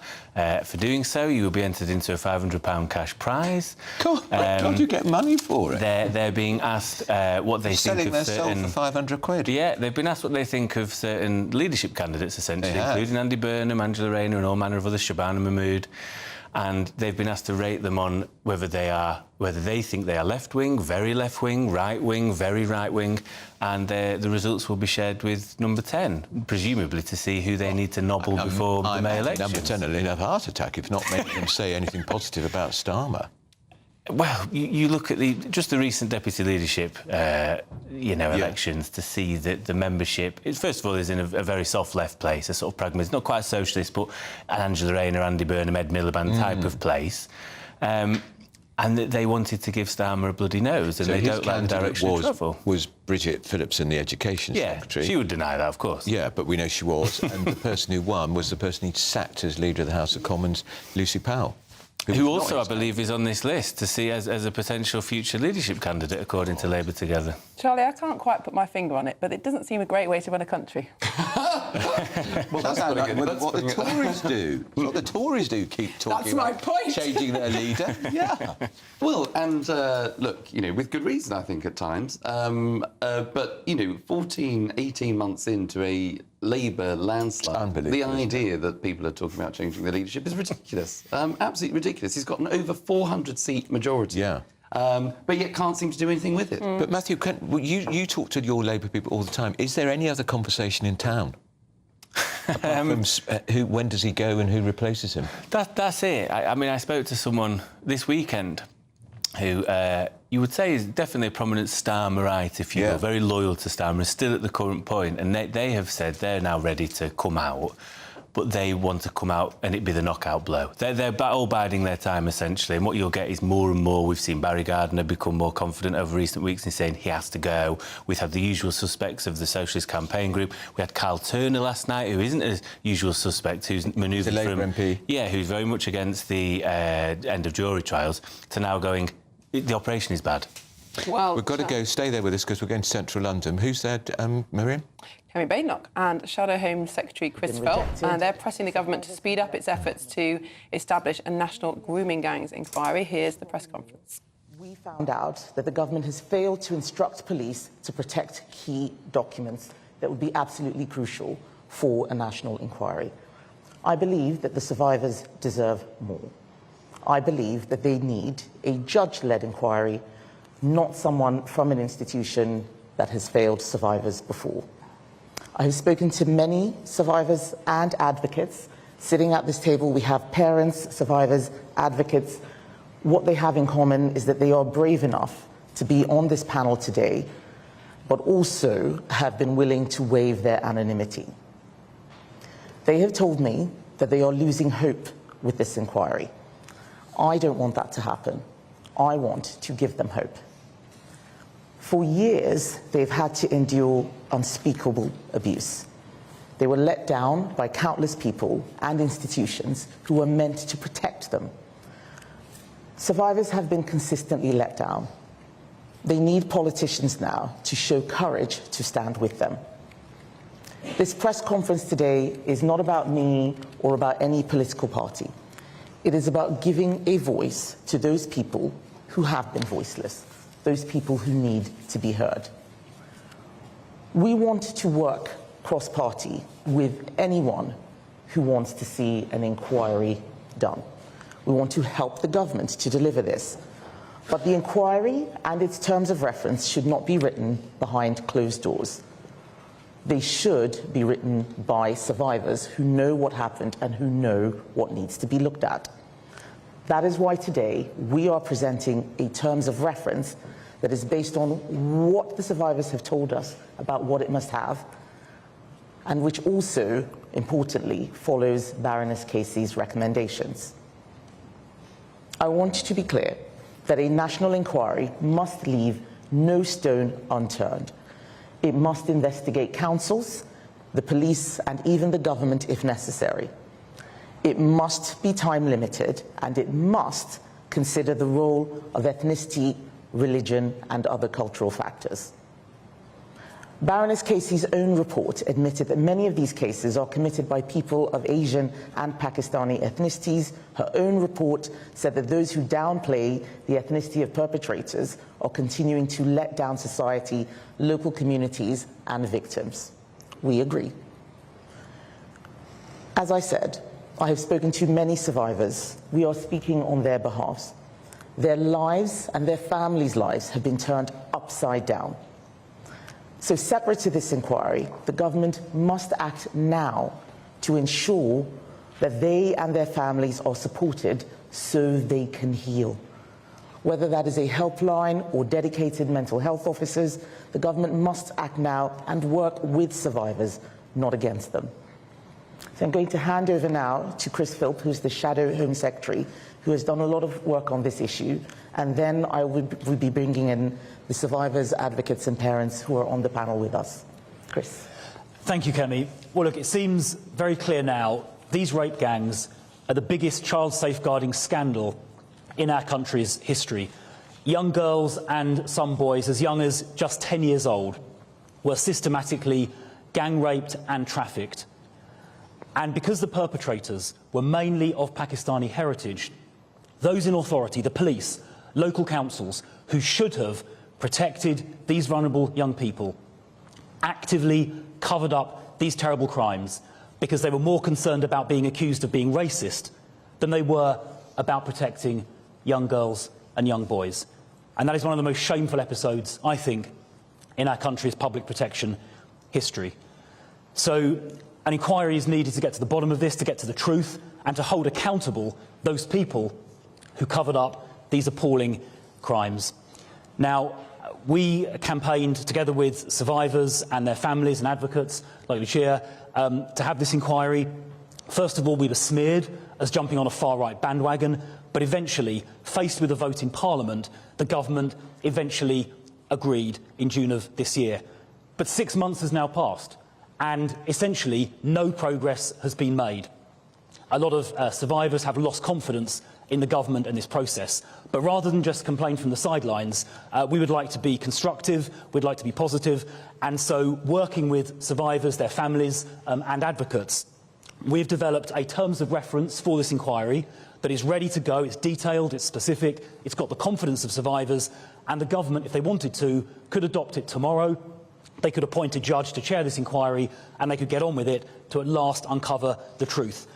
And the terms of reference we've set out, I think, are very clear. It sets a 2-year time limit on this inquiry. It can't drag on for years and years. We're clear this should be led by a judge, so it's impartial and that survivors can have confidence. It should specifically investigate the deliberate cover-up of these crimes perpetrated by the police and councils, deliberately covered these things up. It should, as Kemi said, look at the ethnicity and the cultural background of the perpetrators. There is a lot of evidence showing the vast majority, were of Pakistani descent, and in some cases were deliberately targeting vulnerable young white girls. And it should also make sure it has the powers to compel witnesses to attend and force the production of documents. Just as recently as last year in Manchester, the local inquiry saw the chairs resigning because even as recently as 2024, public authorities were withholding vital evidence. Well, a statutory inquiry under the 2005 Act can compel the production of that evidence. And of course, it's vital that victims and survivors are given anonymity and protection as required. So these terms of reference, detailed, they're credible, they're comprehensive, they've got the confidence of survivors, and I hope the government will accept this in the spirit they're intended. I hope they adopt these terms of reference, appoint a judge and get on with it, because by delaying as they have done, the government is simply perpetuating or allowing to be perpetuated the cover-up that for so long has happened. The time for covering this up is over. We need the truth, and those who covered these crimes up need to be held accountable. Thank you very much, Chris. I'm now going to bring in Fiona and then Marlon. Fiona is a survivor who has waived her anonymity. Thank you, Fiona. I resigned from the survivor panel a few months ago over worries of not being listened to properly, over them already making decisions without actually listening to survivors' opinions and it feeling more like a box-ticking exercise. There was concerns over the scope being expanded and the inquiry not staying true to the actual issue. The issue is grooming gang survivors have been failed for decades now. To take the spotlight away from that issue is yet again failing survivors. The inquiry needs to stay laser focused and it needs to bring accountability and justice. There's also a real lack of support in place for these specific people who have been failed over and over again. We need to start rolling out support to start helping these survivors heal from what has gone on. This cannot wait until an inquiry is finished. It is so important to start fixing the effects that have been impacting people for decades and years. Their whole futures have been stripped away from them through failings when they were a child. I would really like to see the government start thinking about how they can start healing these people, supporting them and helping them move forward with their life while this inquiry is ongoing rather than waiting until the end. I would also encourage there to be no timescale on the amount on the period of time it looks at during the inquiry. I think it needs to follow where the evidence comes. Whoever comes forward, they need to be listened to. If they're a grooming gang survivor and they fit the criteria, no matter when it happened to them, it needs to be investigated so we can build up the full picture. Thank you very much, Fiona. Marlon? Hi. I guess from a parent of a survivor, this inquiry is once in a generation where we can actually make our children safe. So it has to be done properly. One of the things that I've been saying is, and I do request Labour do this, it needs to be cross-party. There's no political points. It needs to be cross-party, and we all need to work together. What the grooming gangs have done to my daughter, you know, she should be at university now, and she's not. She's quite unwell. She'll never, ever have the opportunities I had, and yourselves. It really needs to change. So this inquiry is paramount. The other concern that I do have with grooming, there's no legal definition around grooming. Labour needs to start with a very, very clear definition around this subject. That's it from me. Thank you. Thank you, Marlon. I know it's very difficult, but thank you. I appreciate that. And now Teresa, who's also a parent. Well, we just need things to move on, and we need openness and honesty in all this. And we just need all the excuses to stop and this move forward. Because, like, my son's no longer here, how many other victims / survivors are not here to see the justice? All the time it's being delayed, people are falling away. And we are losing confidence in our local councils and the government. You know, there's nothing, we're not getting nothing. It's just a standstill. And we feel that it's being denied. And they are moving away from the issues of who is committing these crimes. Because it is, at the end of the day, it's a crime. Thank you, Teresa. And finally, Lucia, who is an advocate for survivors and victims who don't want to waive their anonymity. Okay, the greatest harm this year it's not only been the lack of progress, it's been the impact of that delay on survivors. Every month, the no movement causes more re-traumatisation, sleepless nights, there's families under immense strain and survivors losing what little trust they had in the system. The lack of coordination at the highest levels has only deepened survivor suffering. As a survivor advocate, I wrote to the Home Secretary 4 weeks ago about the stalling of the Oldham inquiry. I still haven't received a reply. What we're seeing is a system from top to bottom where the left hand doesn't know what the right hand's doing. Everyone is blaming someone else and no one is taking ownership and being proactive, or at least that's how it looks. If the government do deem themselves to be being proactive, then they're certainly not being transparent about it. And what is happening nationally right now is simply the Oldham situation on steroids. It's the same delays, the same lack of communication, involving more departments, more confusion, more delay and more damage to survivors who have already waited far too long. A national inquiry must examine the entire process that the journey of the survivor takes, from first disclosure of the crimes through to the courtroom and beyond. We know too many inconsistencies and mistreatments of survivors that happen along the way, and this terms of reference covers that, amongst many other areas of concerns that we've drawn on from first-hand experience. We're not here for more lessons learnt. We're here not to only look back, but to insist on looking forward, to ensure that the system takes care of forthcoming recommendations from the inquiry, and again, this terms of reference does see to that. Child sexual exploitation doesn't end when the abuse ends. It affects survivors, it affects their children, it affects their families, it affects their health and their relationships, and it affects entire communities. If this generational harm is ignored, the inquiry will miss the true scale of what this crime destroys. This is why we implore the government to take on this piece of work and work together in the name of our country, not tolerating the rape and grooming of our children. Thank you so much. I'm now going to open up to questions from the media. The first question is Jason Farrell, Sky News. You said it. You just said that you didn't want to leave any stones unturned. And those words were used by Sajid Javid back in 2018 when he ordered what you're calling for, which was a review into the ethnicity of grooming gangs. That found, 2 years later, that most of the perpetrators of group-based sexual abuse were white. But it also found a lack of data.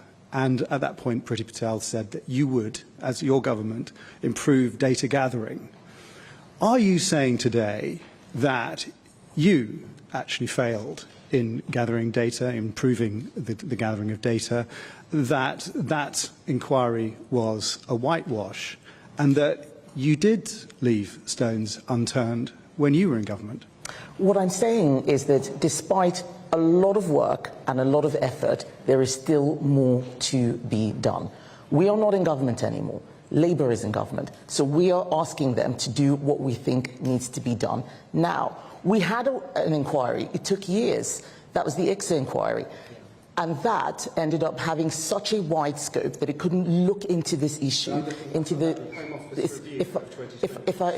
If I may finish, it didn't look into this issue specifically. Widening the scope to all group-based child sexual abuse is not what we're talking about here.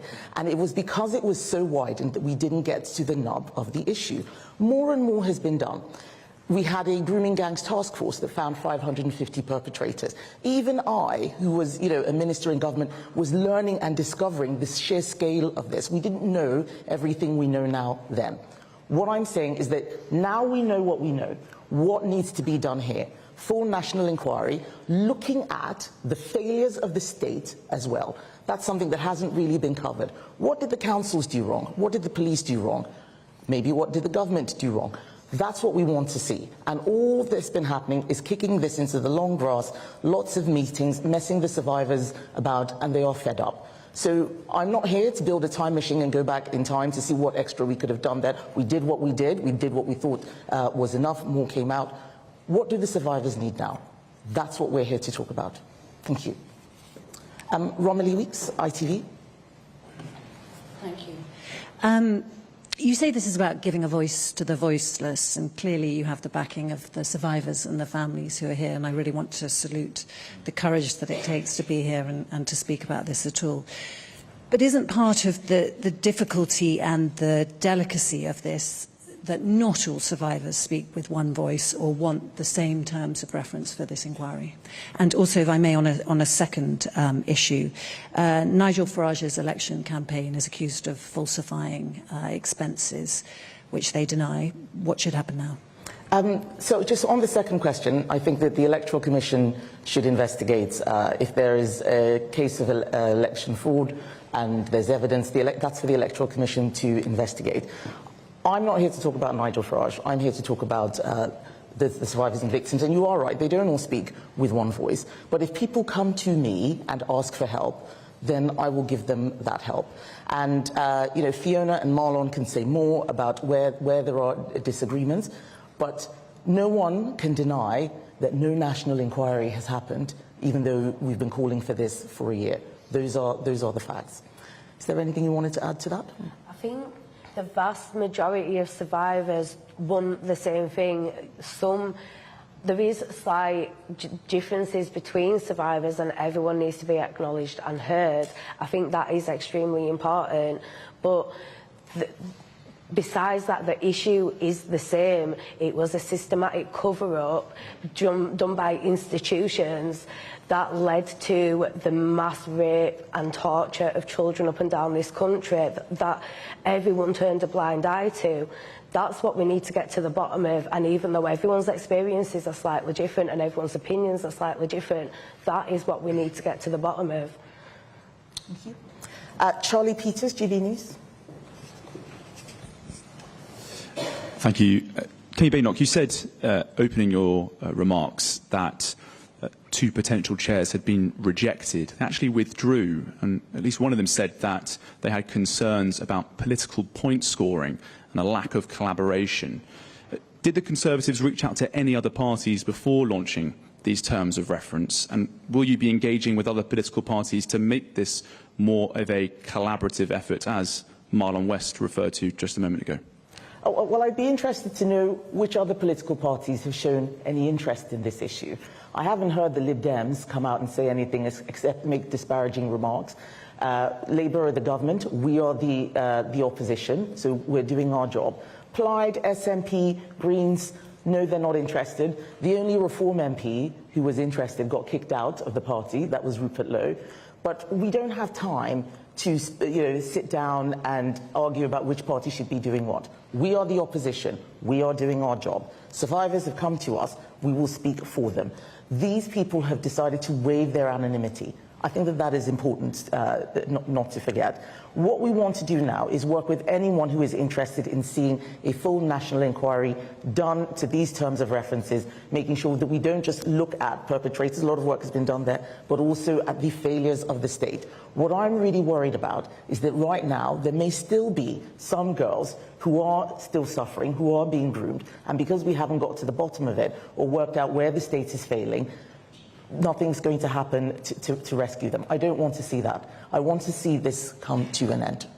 I would encourage any other party, though, that does want to be involved and work together with the Conservatives to reach out and for it to start becoming a collective where party politics is put aside and it's just the people that are representing this country all working together for the safety of children.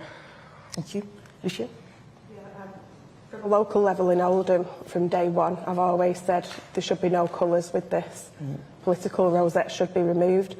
I personally contacted Reform a few months ago after numerous emails I didn't get responses to, that I asked them if would they be interested in cross-party working to push this forward, and it all went very quiet.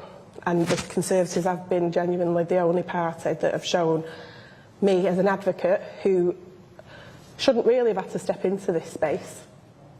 And it's quite frightening to learn that there's a need for my role, and the support came from here. We don't want this to be about party politics. We want this to be about getting justice for the victims. And the more people focus on, well, which party is doing what and why are you saying this, the less time is actually spent on the people whose voices need to be heard. Marlon.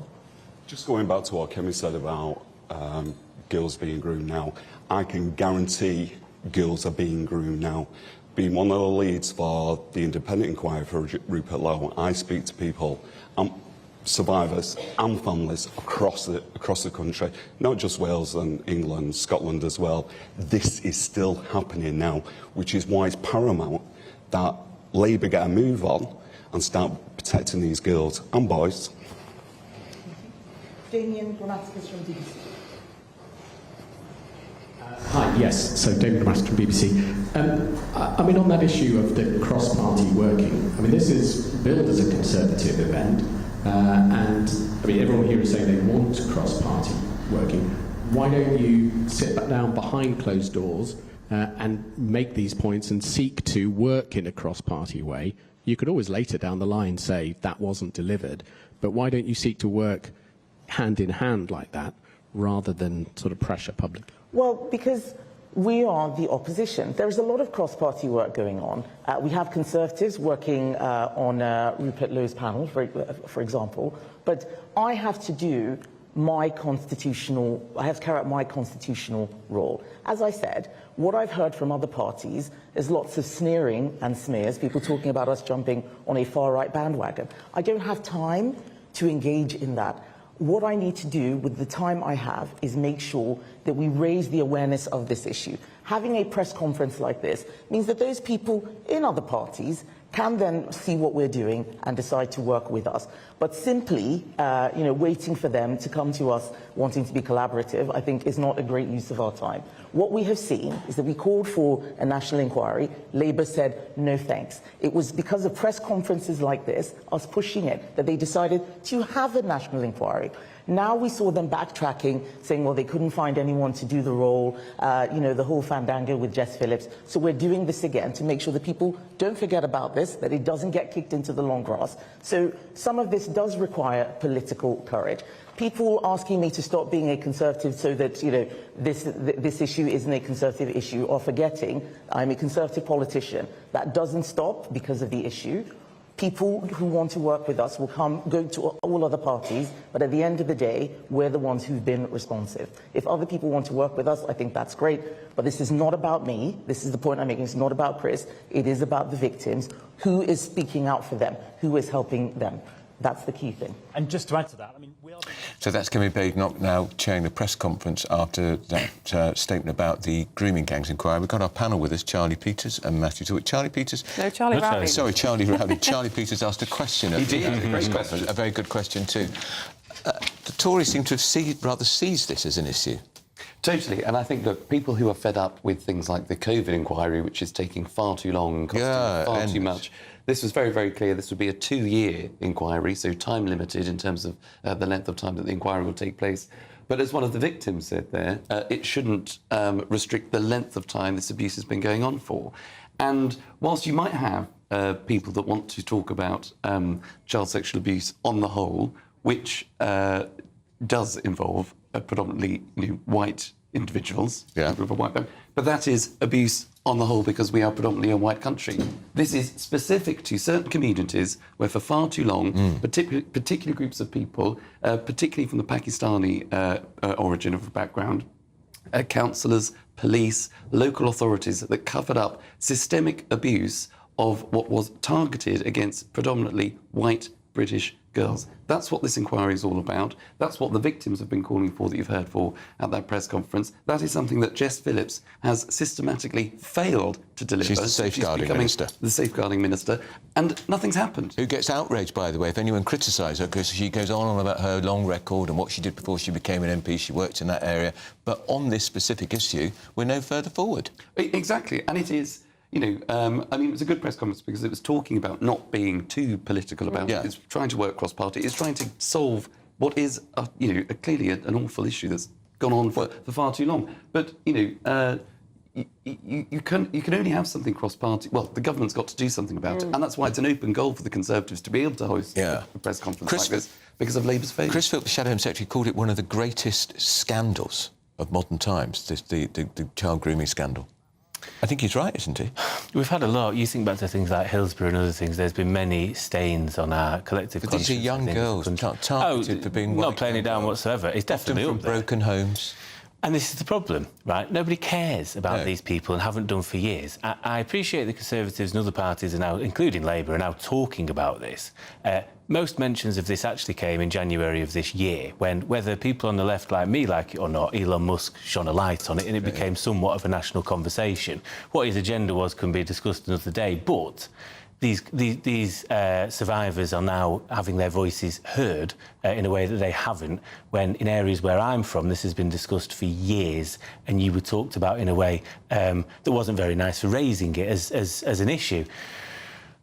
It breaks my heart to see them sat there, and it feels these are uncomfortable conversations regardless of who's in charge. And there is an element of this that feels like a political football. And I think this because for 14 years, and Kemi Badenoch, as the Children's Minister, never once uttered anything about this. And this is not party politics. But Kemi Badenoch did point out that the ICSA report that Professor Alexis Jay produced, that was ongoing during the Conservatives' term in office. And it wasn't until it was published that it was realised that only a tiny section of it actually dealt with these grooming gangs. So, I mean, the Conservatives certainly failed in many areas, but to their defence, they were waiting for this inquiry, which then did not investigate the grooming gangs in such a degree as we'd hoped. That's an honourable and sensible line to take. I just think, how did you not know this wasn't included? How did we not know? Because it's independent inquiry. Why was there nobody saying, are we ensuring these girls are being heard? And for me, there wasn't from anybody of any political stripe. And again, whether I like it or not, the only party at the last general election that had anything to do with a grooming gang inquiry in their manifesto was the Reform Party. What I think the public, as well as the survivors, would like is, party politics aside, if you really care about working class girls in this country that come from broken homes and that have been systematically lied about and covered up by people in positions of power, an establishment that never cares about these types of people, why can not all mainstream political party leaders sit in a room and decide amongst this? This is far bigger than politics. These are people's lives, and people's lives that have been ended early because of the lack of inaction. And I mean, it won't happen, but the fact that we would consider something like Brexit as important to have Jeremy Corbyn and Theresa May sat in a room more than once, but not the real lives of survivors in this country. Why is it taking so long to get the terms of reference? I think Charlie... Get a chairman? Chosen? My understanding from reports is that this is toxic. Nobody really wants to be the chair because nobody's ever happy with the outcome. There's also actually the nuanced thing of many survivors can't decide themselves. Some will want certain things, others will want others. Yeah. It's very hard to get a collective idea of what people want. I think Charlie makes a fair point about the COVID inquiry and things going on a long time. The concern I would have about this at being time limited is, can you get it done in that time? You want to make sure... I'd rather it take longer and cost more money, but you get proper justice and a real answer out of this sort of stuff than... less trying to rush it, potentially. The suspicion, Charlie, and the Tories make this charge all the time, is that Labour are delaying because they don't want this reporting any time before a general election, because a lot of it happened in Labour-run council areas. Labour social workers, Labour council leaders not doing anything about it. Exactly. And look, it's not a political football. It's something that we just need to get to the bottom of what's happened, expose the perpetrators and lock them up. But with the greatest respect, you know, it's, as Chris Philp was saying, for too long this has gone on, and it has been the left that has said, if anybody dare talk about this or try to expose people of a particular background, of a Pakistani origin, then you're far right or you're racist. And that has been the problem. And that is probably why maybe ministers in the past haven't wanted to look into it, because it's too difficult, or because that is a charge that they don't really want hanging around their neck. But, you know, now it's got to a point where we've got to have an inquiry. Still no word from Jess Phillips. I mean, where is she? Does anybody know? I mean, will she be responding today? You know, what will Labour, as a government, what will Labour do to respond to Kemi Badenoch today? I bet you anything there'll be nothing. Sure.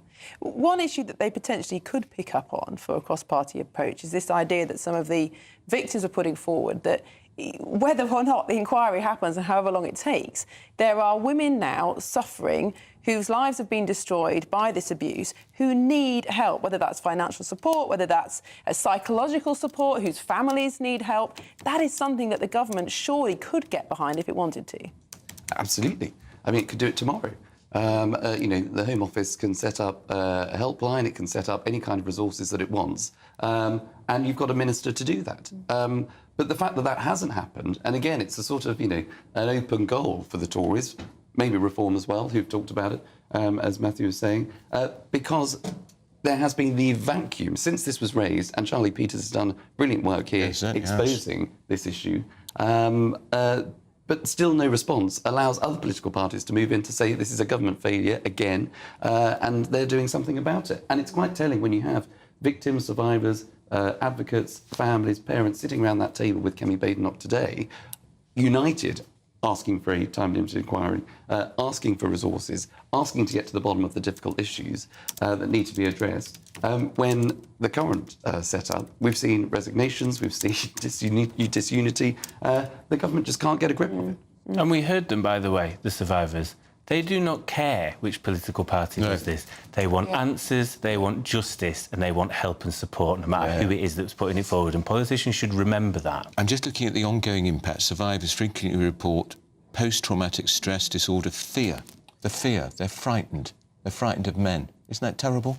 And ongoing suicidal thoughts years after the abuse occurred. And of course, there was that girl last year, Charlotte Tetley, who took her own life. She was 33. Well, we know that far less traumatic experiences in childhood can have permanent impacts on people. So the idea that these girls were abused, trafficked, raped over years during some of their most foundational years is just extraordinary. Matthew, let's talk about what Reform want to do in this area, because Nigel Farage's idea is to have a parliamentary inquiry. I assume that is to bypass this extremely lengthy process where they cannot find a chair. But my concern with that would be, having sat on select committees, is that I'm sorry to say that a lot of MPs just turn up and read out whatever question the civil Yes, they don't ask the right questions. Yes, that is a large part of select committees, unless somebody has a general interest or knowledge in that subject of the day. I also, and you might know better than me, would concern me whether you could compel witnesses in the same way that an independent inquiry could. And I think the Select Committee does have enormous power to Parliament, witnesses. But do they have to? Because we had this whole thing with Mike Ashley years ago, refusing, and Mark Zuckerberg's never turned up, and I don't know if they've got quite the... Yeah, he did, you're right, actually. They got him in I don't know if... Either way, I think the letter of the law of independent inquiries would be stronger.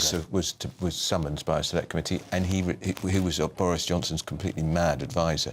He never went before the select committee, and I think that he was then guilty of contempt of Parliament. He didn't care. No, what happened? What happens? That's it. You're guilty of something you guys doesn't bother me. So I think to get people properly, unfortunately, it is true, inquiries go on a long time, they cost a lot of money, and that's why governments don't tend to do independent inquiries unless, I suppose, political pressure makes them to. But I think in this instance it is vital. And as much as I think, yes, we've got to get on with it, can I just say as well, I disagree with the idea of getting rid of jury trials. But if the Labour Party were clever with this politically, when they're talking about justice delayed is justice denied, you could quite easily lean into this sort of stuff and go, that's why we're not denying you the support any longer. We can easily find 100 million. It sounds a lot to people at home. It is not a lot with regards to GDP. Find 100 million to get 1.5 million talking therapy sessions and get these people the help that they need. Yeah. Would you support that? And deserve. Spending government money on support right now before an inquiry is taken place? Oh, yeah, of course. Yeah, people that have been, traumatised and victims of this, the heinous crime. Absolutely. But it's the systematic cover-up of not just, obviously the victims, come first and foremost, but it's the cover-up from the police, the councils, the local authorities, people that were in positions of power that knew about this, local councillors that might have gone on to become MPs in some cases, who knew about what was going on, that have tried to either ignore it, brush it under the carpet, nothing to see here, for far too long. All of this is the reason why it's so tragic is because it's a chain of people that are involved, and too many people that were in positions of power, were with the knowledge of what was happening, but did either absolutely nothing about it or contributed to it, the cover-up, were part of the abuse that was taking place. And that's why I can't work out why the government didn't, when it had the opportunity to really take this issue on head on and lead with it. No, because the cynic view, which in a way I can sympathise with, is that they're worried about Muslim voters that traditionally used to vote Labour, and whether they will this time, I don't know, with the independence rise, and because it will no doubt implicate many Labour councils and many Labour areas. Well, I'm sorry, for the record, I don't care if you're part of my party or not. If you took part in any way of covering this up or inaction, you have to go. You are scum. You do not belong in public life. And if you remember, Yvette Cooper, who was then Home Secretary, who's got a northern seat, she said no to the national inquiry. She said there were going to be local inquiries, but there was such a backlash, they came back. But that was months ago. Months ago. Well, exactly. And that's why, the question has to be, where is the government? Shabana Mahmood has got a lot to say, the Home Secretary, on many other issues. Where is she on this? I think the problem is that once they really start looking into this, there's going to be the inescapable conclusion that particular strands of Islam, shall we say, are largely responsible for some of the motivation for this abuse, and that is going to be an extraordinarily difficult thing for this country to deal. We had a guest here on this programme. Remind me, he was from the Christian Institute, Tim Dieppe. He was talking about a report that was published by the Christian Institute a couple of weeks ago by an academic called Dr. Mark Jury, which basically goes through different Islamic teachings and shows how those teachings were used to excuse the behaviour of some of these rapists. Of course, not all Muslims take that interpretation of the teaching by any means, but some of the survivors in their testimonies and in the court transcripts talked about verses from the Quran that were quoted at them during their abuse and the kind of things they had to do to satisfy the Islamic doctrine, if you like, of these men. And that is going to be a very, very difficult line of inquiry for anybody to take in this country. And I'm not surprised that British judges are scared of this review. Yeah, but maybe we need a British Muslim judge to chair this inquiry. I think that would be very difficult, but it could solve that problem. I mean, is this why the Labour Party are scared of the results of this inquiry? Possibly. I think the delay as well, though. I seem to remember the Alexis Jay was the 4th or 5th chair of that inquiry as well, and due to reasons, I think there was discrepancies with somebody's work history in one case, and one of them wanted to work from home in New Zealand or something ridiculous, and so I'm not concerned at the idea of getting the right chair. This seems to be fairly normal for an inquiry like this. The parameters are a different level altogether, and if that's what the survivors want, I think their voices has to be heard in this. But they all want different things in many ways, and that's why it's tricky. But I think at the moment, unfortunately, with us in power, we're going to have to stick with it and hope that the government moves in the right direction on this, regardless of what the outcome may or may not be. Well, lots of comments from our viewers on this issue. Taylor says this government needs to go now. They're not fit to govern a country. They're not going anywhere. Why are they ignoring the grooming and rape of children? Shame on them. They're a disgrace to the nation. Lots of comments about other topics as well, including, of course, what's going on with the Labour Party. That's what we're going to move I don't know what you're talking about. Well, what is going on in the Labour Party, Matthew? Your party is at war. Yeah, I think, not to excuse some of the ridiculous political decisions we've made, I do think the media in many cases has made the job of Prime Minister quite simply impossible, and that's including Conservative government that we've had more recently as well. Listen, we've got, I think Kyle Turner said it last night, we have a government that is being led by the PLP and the backbenchers, and that is not a good way to govern for a country. We have a leader who is, by all historical measures, absolutely beyond unpopular. I think, Ricketts is probably more popular than Keir Starmer at the moment. That's sort of where we are. At least the Chancellor is more unpopular than he is. I know, that says it all. Poll rating her, minus 70% approval rating. Minus 70. And I don't think Liz Truss ever scaled anything like as bad as Well, no, exactly. And if this is about political survival, people have, in Number 10 and otherwise, have to look beyond factionalism. Do you want your biggest legacy to deliver a reform government? Is that what you want your legacy to be? Because at the moment, we have halved our poll rating since election day 2024. It was very much loveless anyway, but we are now currently on average around 18%. Those numbers historically are, you do not turn round those sorts of numbers. That is not going to happen. And whether people like it or not... You don't think they can come back from that? Not under this Prime Minister. No chance. Do you know the thing my brother said, actually, who watches the news but isn't quite political geeks like us? He said the thing he always picks up on is no one likes him. either people are ambivalent, because, again, people don't really know what Labour stands for at the moment. They certainly don't know what Keir stands for, and they see his authenticity shine through, or they go, I can't stand him. Nobody has, like, oh, I really like him. I've never met anybody. Everybody hates him. And when you're in a position like that, you have to change the captain at the top, unfortunately. Well, the Labour group that did make Keir Starmer leader are reportedly looking for new candidates to replace him. And we're now joined by the former editor of the Sunday Mirror, Paul Connew, to talk about this. Paul, good morning. Welcome to the programme. Good morning. Do you think this is it for Sir Keir Starmer? Are the vultures moving in?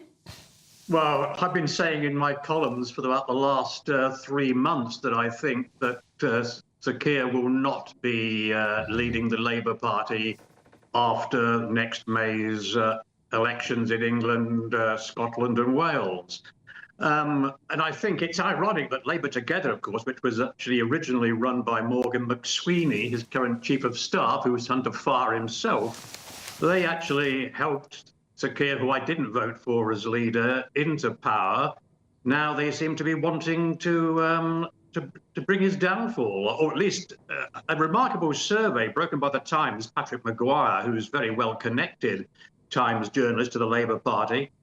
It's a remarkable process. I mean, they're sending out to the party membership a sort of survey. Do you want Sir Keir to lead the party? Who else would be better? And they listing 5 cabinet ministers as offering to the survey: Wes Streeting, Bridget Phillipson, Ed Miliband, Darren Jones, an outsider, I think. Then, of course, from outside the cabinet, Angela Rayner, Andy Burnham was not even an MP, and Lucy Powell, the new deputy leader of the Labour Party, who, of course, is also a close ally of Andy Burnham. And it's all ironic that people are being offered entry into a 500 quid draw if they take part in this survey. I mean, you couldn't make it up, really, could you? Yes, very interesting. Well, we'll watch this space. Paul Connew, thank you so much for your comments this morning. Now, moving on, GB News' national reporter Charlie Peters sat down with the leader of the opposition, Kemi Badenoch, earlier. Let's have a listen. Kemi Badenoch, you've launched this terms of reference today. You say because Labour are failing in their duties for this national inquiry. Why have you set them out? It's really important that we keep this story alive and that we make sure that there is progress. Nothing is happening right now. We know that Labour didn't want to have a national inquiry. They've been stalling, and it looks like they've kicked it into the long grass. They can't find a chair, so we're doing our job as the opposition, setting out a terms of reference so that we can get things moving again and do right by the survivors. One of the potential chairs who withdrew in October, Jim Gamble, he said one of the reasons he was doing so was because of the political point scoring and opportunism taking place. In launching this set of terms of reference, you're taking the aim straight at Labour. Are you not doing the same thing that caused Jim Gamble to withdraw from the process, talking more about politics than about the issue more generally? Not at all. Labour are the government, we are the opposition. It's my job to hold them to account if they're not doing things properly. And this is a classic example of Labour not having a plan, not knowing what to do. They need us sometimes to actually tell them what to do and how to do it. This has been a political issue for many years. What we need now is political courage to actually get this done. Well, the father of a rape gang survivor, Marlon West, who's been giving a quote as part of this release, said that political parties now need to be working together in collaboration as part of this inquiry. Did you speak to any other politicians from any other parties about this terms of reference before you launched them?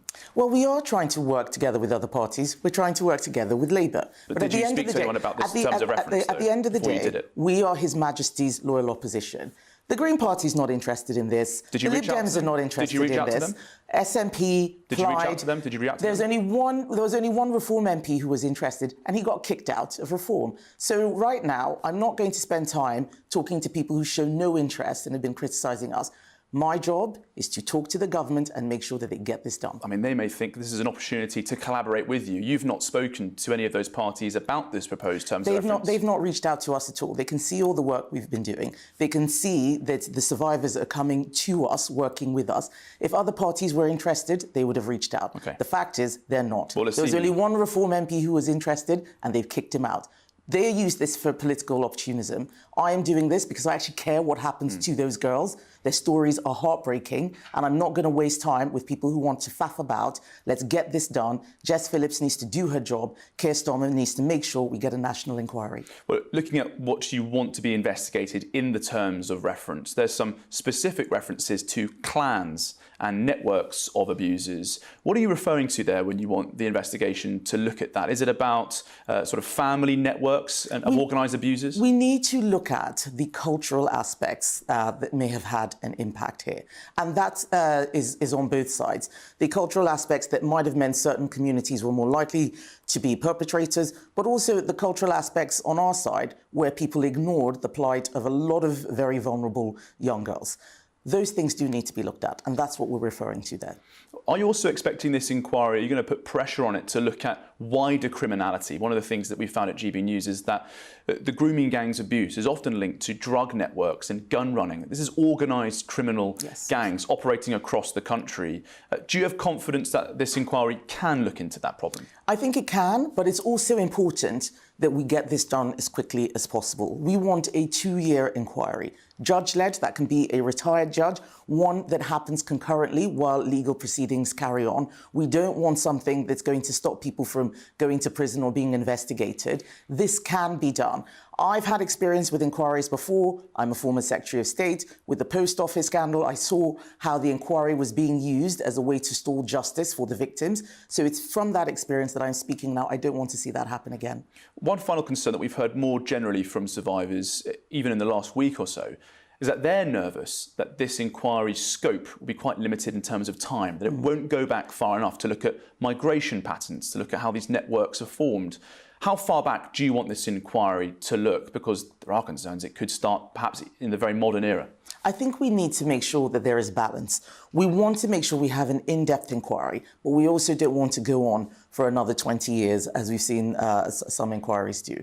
So that's something which the government needs to look at. We've put out a terms of reference that we think covers that balance quite well. If people think that there's something wrong with that, well, let's have a conversation, let's have a debate. But right now, nothing is happening. It's been a year since this issue came back into the public eye, and I want to make sure that we do right by the victims. Just finally, there's a lot of controversy in Scotland at the moment. There's been an announced a review there, which the SNP have launched after the Conservatives, and also Scottish Labour MP Joni Reid was campaigning strongly for an inquiry north of the border. Do you want Scotland to be included as part of this national inquiry as well? Because we know that victims were trafficked to Scotland. We know that these grooming gangs operated in Glasgow and Edinburgh as well. A national inquiry is a national inquiry. It should look at the whole of the UK. And the fact that all that's happening in Scotland is a review shows that the SNP is also not interested in looking at this properly. There's only one party that is brave enough and competent enough to get this done. That's the Conservatives. And those who want to see this issue dealt with should work with us. Kemi Badenoch, thank you very much. Thank you, Charlie. Well, we can now cross live to Charlie Peters, who is there in central London. Charlie, good morning.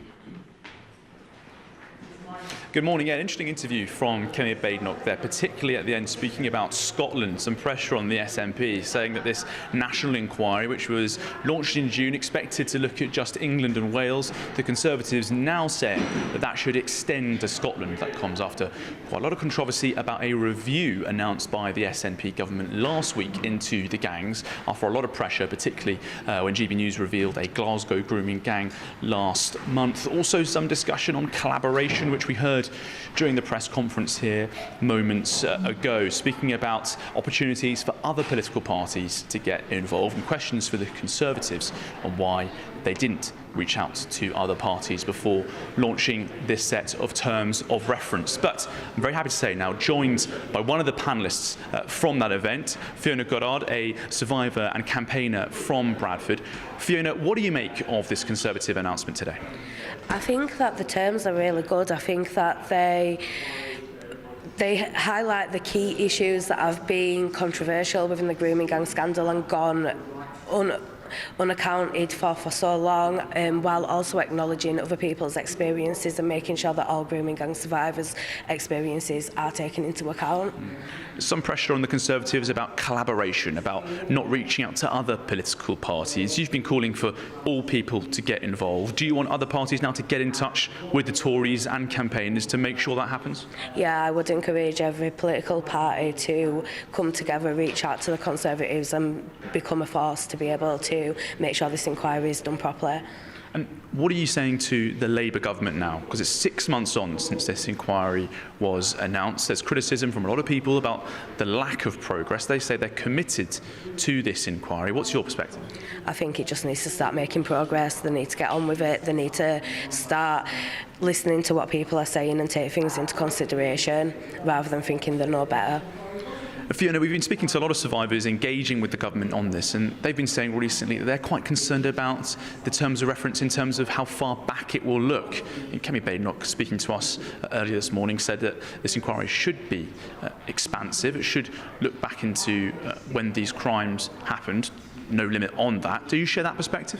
Yeah, I think that no matter how long ago it was, if someone comes forward with an experience as a grooming gang survivor, it needs to be taken into consideration and become part of any inquiry, excluding survivors, exclude certain information that could be so important to the bigger picture.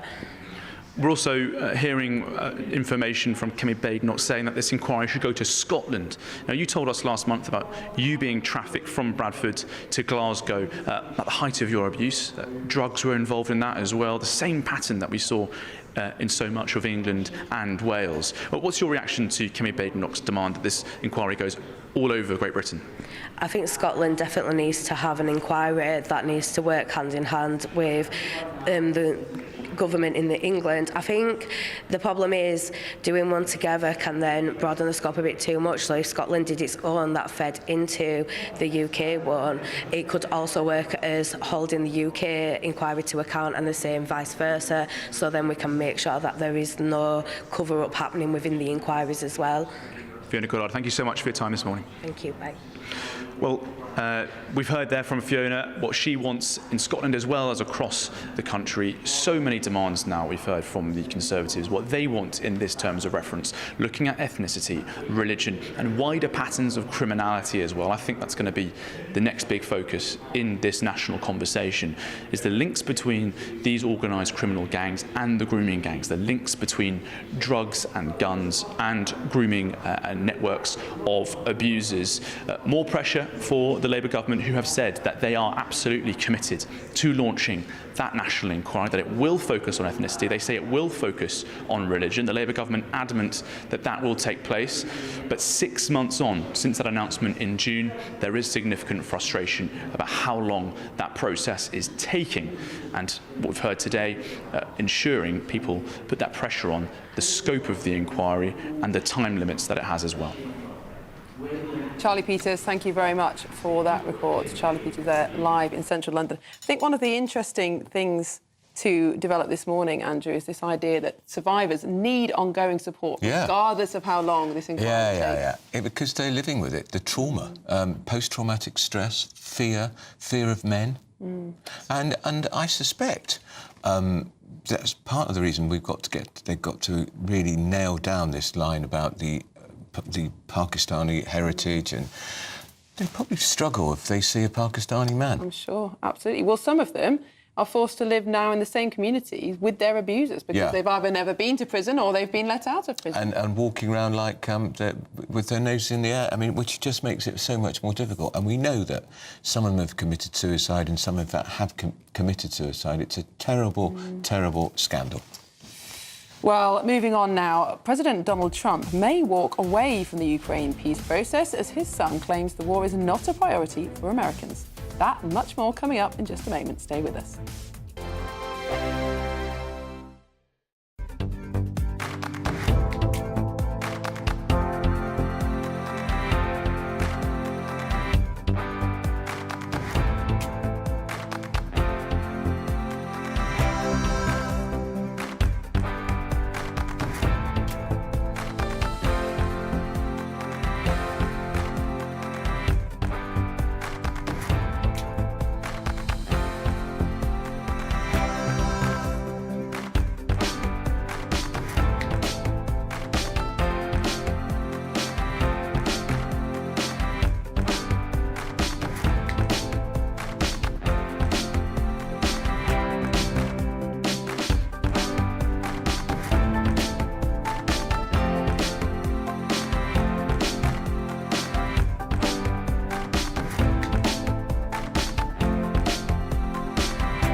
Mornings don't have to be tiresome, especially if you have the right company.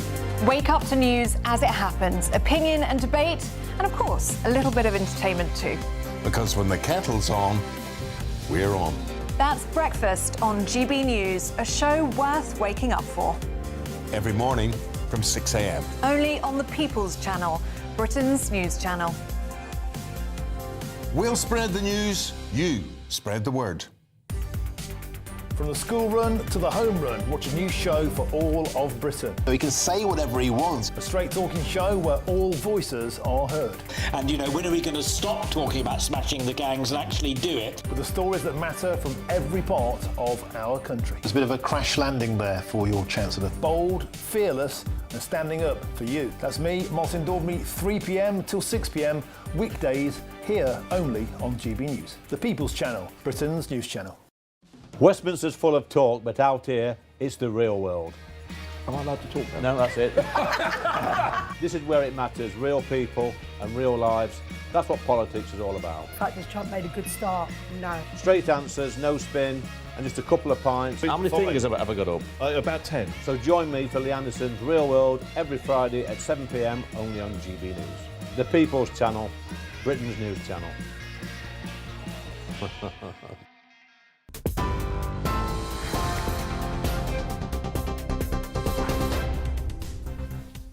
Very good morning. These are the latest headlines just after 11:30. Kemi Badenoch says that a national inquiry into grooming gangs must leave no stone unturned. Speaking this morning, the Conservative leader demanded the government speeds up work on the inquiry. Prince Harry's security in the UK is now under fresh review. The Home Office has reportedly ordered a full threat assessment for the first time since 2020, after the Duke wrote to the new Home Secretary asking for a formal risk review. A big promise for Britain's young workers as Sir Keir Starmer rolls out a major apprenticeships boost. The Prime Minister has unveiled a £725 million investment, creating 50,000 new opportunities. Reform UK is flatly denying claims that Nigel Farage's Clacton campaign broke election spending laws. It follows a Daily Telegraph report alleging the campaign falsely declared expenses, with former aide Richard Everett submitting documents to the Met Police. And concert-goers could soon face soaring ticket prices as major arenas are hit with huge hikes in property taxes. The new analysis shows that valuations will rise by up to 300%. Those are the latest headlines for now. More on those stories at the top of the hour. For all the latest from GB News whilst you're on the go, get the GB News app. Scan the QR code now to download or visit gbnews.com/app.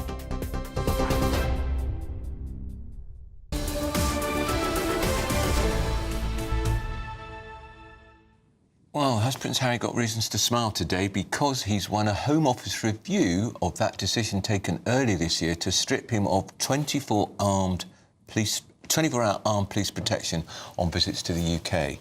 Now, just a reminder, friends of GB News, and I hope you're all friends of GB News, can vote in today's You Decide poll for free by scanning the QR code now. And this morning we're asking, should Prince Harry's full security be reinstated at taxpayers' expense? Get in touch and let us know. What would you predict the outcome of this poll? I think if they know they've got to pay out of their hard-earned money, taxes, the answer would be an overwhelming no. And they also will know, people voting in this poll, that Prince Harry has made an awful lot of money in America from that book Spare, various TV interviews, slagging off his own family. So I'm afraid you reap what you sow, and he's not a member of the royal family anymore. As the Queen said, you can't be half in and half out, mate. You just can't. Do you remember when the US Vice President J.D. Vance came over and had his holiday here in the Cotswolds in the summer? And locals shared pictures and videos of the immense security operation, of course, paid for by American taxpayers. Obviously, he's the Vice President. But just a phenomenal number of vehicles and personnel taking over a tiny village in the Cotswolds. I don't think Prince Harry's quite expecting that. But no, but I think it's all part of the sort of trappings, because he's missing not being part of the royal family. Of course he is. And not only do they have the protection car, but they have the outriders behind, the cars behind. Traffic is stopped, whistles are blown, and it makes him feel royal. But I'm afraid, Harry, also, you're not royal he's now. Probably got... Well, that's true. He's kept his titles. He's kept his titles that they use liberally.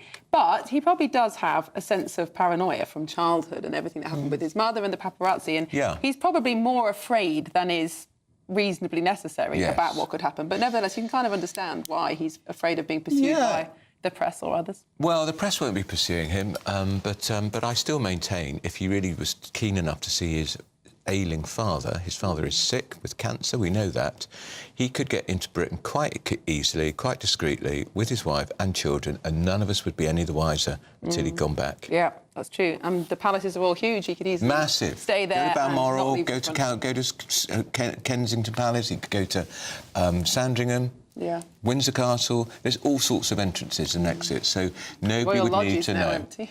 No, he's still in there. No, not yet. They're still. He's got 10 months before he has to leave that place, and let me tell you, he'll be there for 9 months and 3 weeks. And then there'll be lots of removal vans outside the front door. Well, moving on now. Could peace deal plans between Ukraine and Russia fall apart?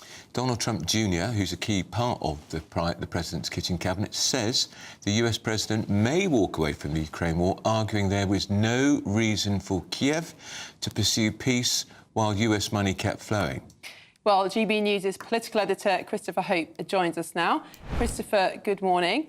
Today is supposed to be an important day for our Prime Minister. He is trying to bring together other European leaders, including President Macron of France, to at least show that Europe still has something in this game.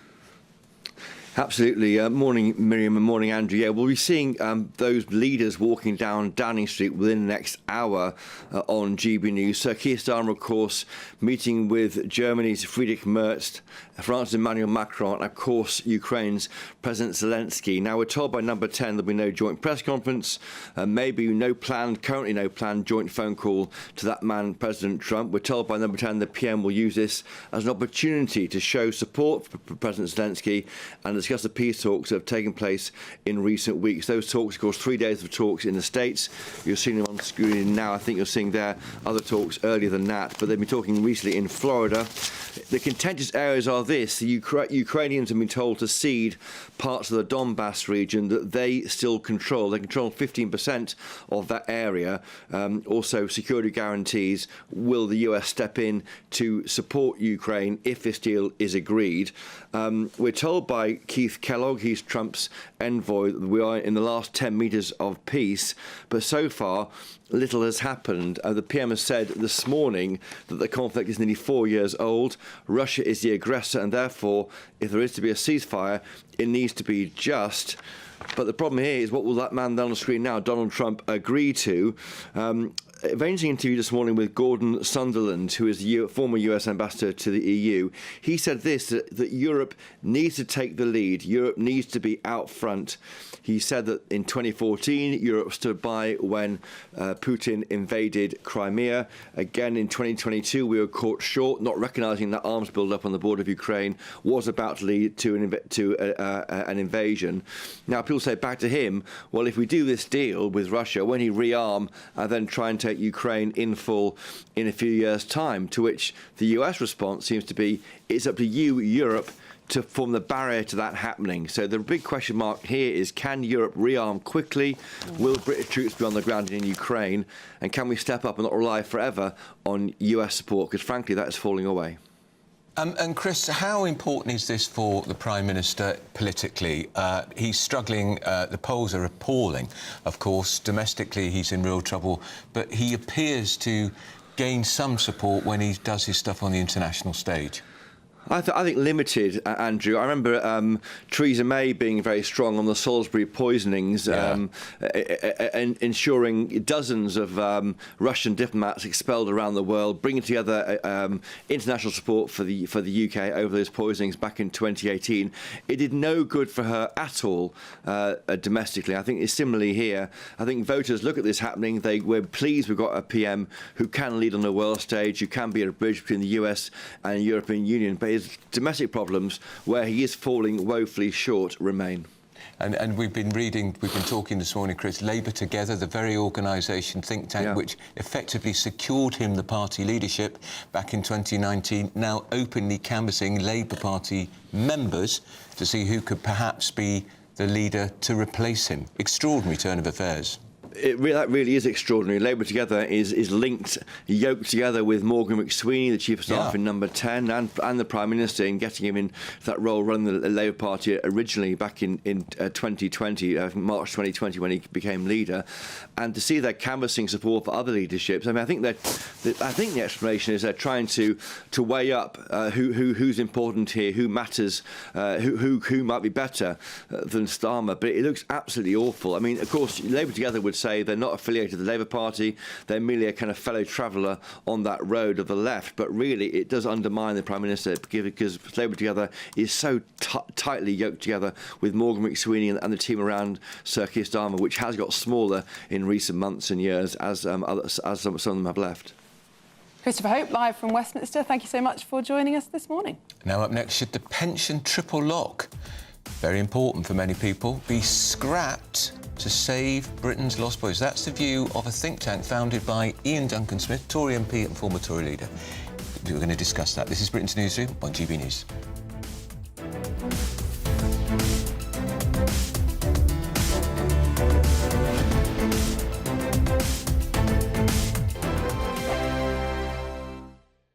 Welcome to your latest weather update from the Met Office here on GB News. This morning, Storm Bram has been named, arriving really tonight and tomorrow, bringing heavy rain and a likelihood of flooding, particularly in western parts of the UK, and also some very strong winds, especially in the far northwest tomorrow. There is that storm system still out in the Atlantic, but heading towards us rapidly. Ahead of it, many places today across southern Scotland, northern England, dry and bright with some sunshine. Quite a lot of cloud further south with some outbreaks of rain, especially across southernmost counties of England. Showers across western Scotland and some for Northern Ireland, where it is pretty breezy, to be fair. The breeze coming up from the southwest, so it's still fairly mild out there. Temperatures 9-10 degrees across the north, 11-12, maybe into the teens further south. But it's in the far south where the rain will start to set in as we go through this evening.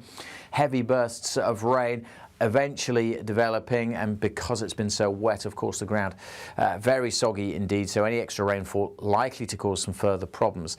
Showers still coming in during the evening into western Scotland and Northern Ireland. The breeze may ease down for a time, but then those winds are only going to strengthen as we look to the southwest and that storm system coming in. Initially just bringing a lot of wet weather, the heavier rain for southwest England, South Wales. Again, we're concerned about flooding in these areas. A lot of spray, a lot of surface water on the roads. That rain then extends across Northern Ireland, all of England really, into southern Scotland by the end of the night, pushing its way through central Scotland also. The winds continuing to strengthen, bringing very mild air. It's not going to be a cold night. Temperatures in the south may stay in the teens, but we're concerned about the rainfall and the winds during tomorrow. Very gusty conditions. Northern Ireland, Scotland, Wales, western counties of England, also very wet, and again, just reiterate, continued risk of flooding. Further east, the rain probably not as heavy and more on and off. Some brighter spells developing. Again, mild, but not feeling all that mild. All the weather warnings are on the Met Office website. You want to know what's really going on in the corridors of power? Labour don't know what to do with you half the time, and that makes you quite lethal in the chamber. Get behind the headlines with Chopper's political podcast. Join me, Christopher Hope, as I sit down with the great and the good of British politics. We'll see where this ruling takes us. These are the stories shaping our nation. Chopper's political podcast, available now on all platforms. Listen in and stay ahead. Decisions made in Washington aren't just shaping America, they're shaping Britain too. From migration to global security, from crime to health. Whatever happens in the White House today will be felt in your town or city tomorrow. That's why The Late Show is live from Washington, D.C. Cutting through the politics to show you what it all means for Britain. The Late Show live every night at midnight. Only on GB News, Britain's news channel.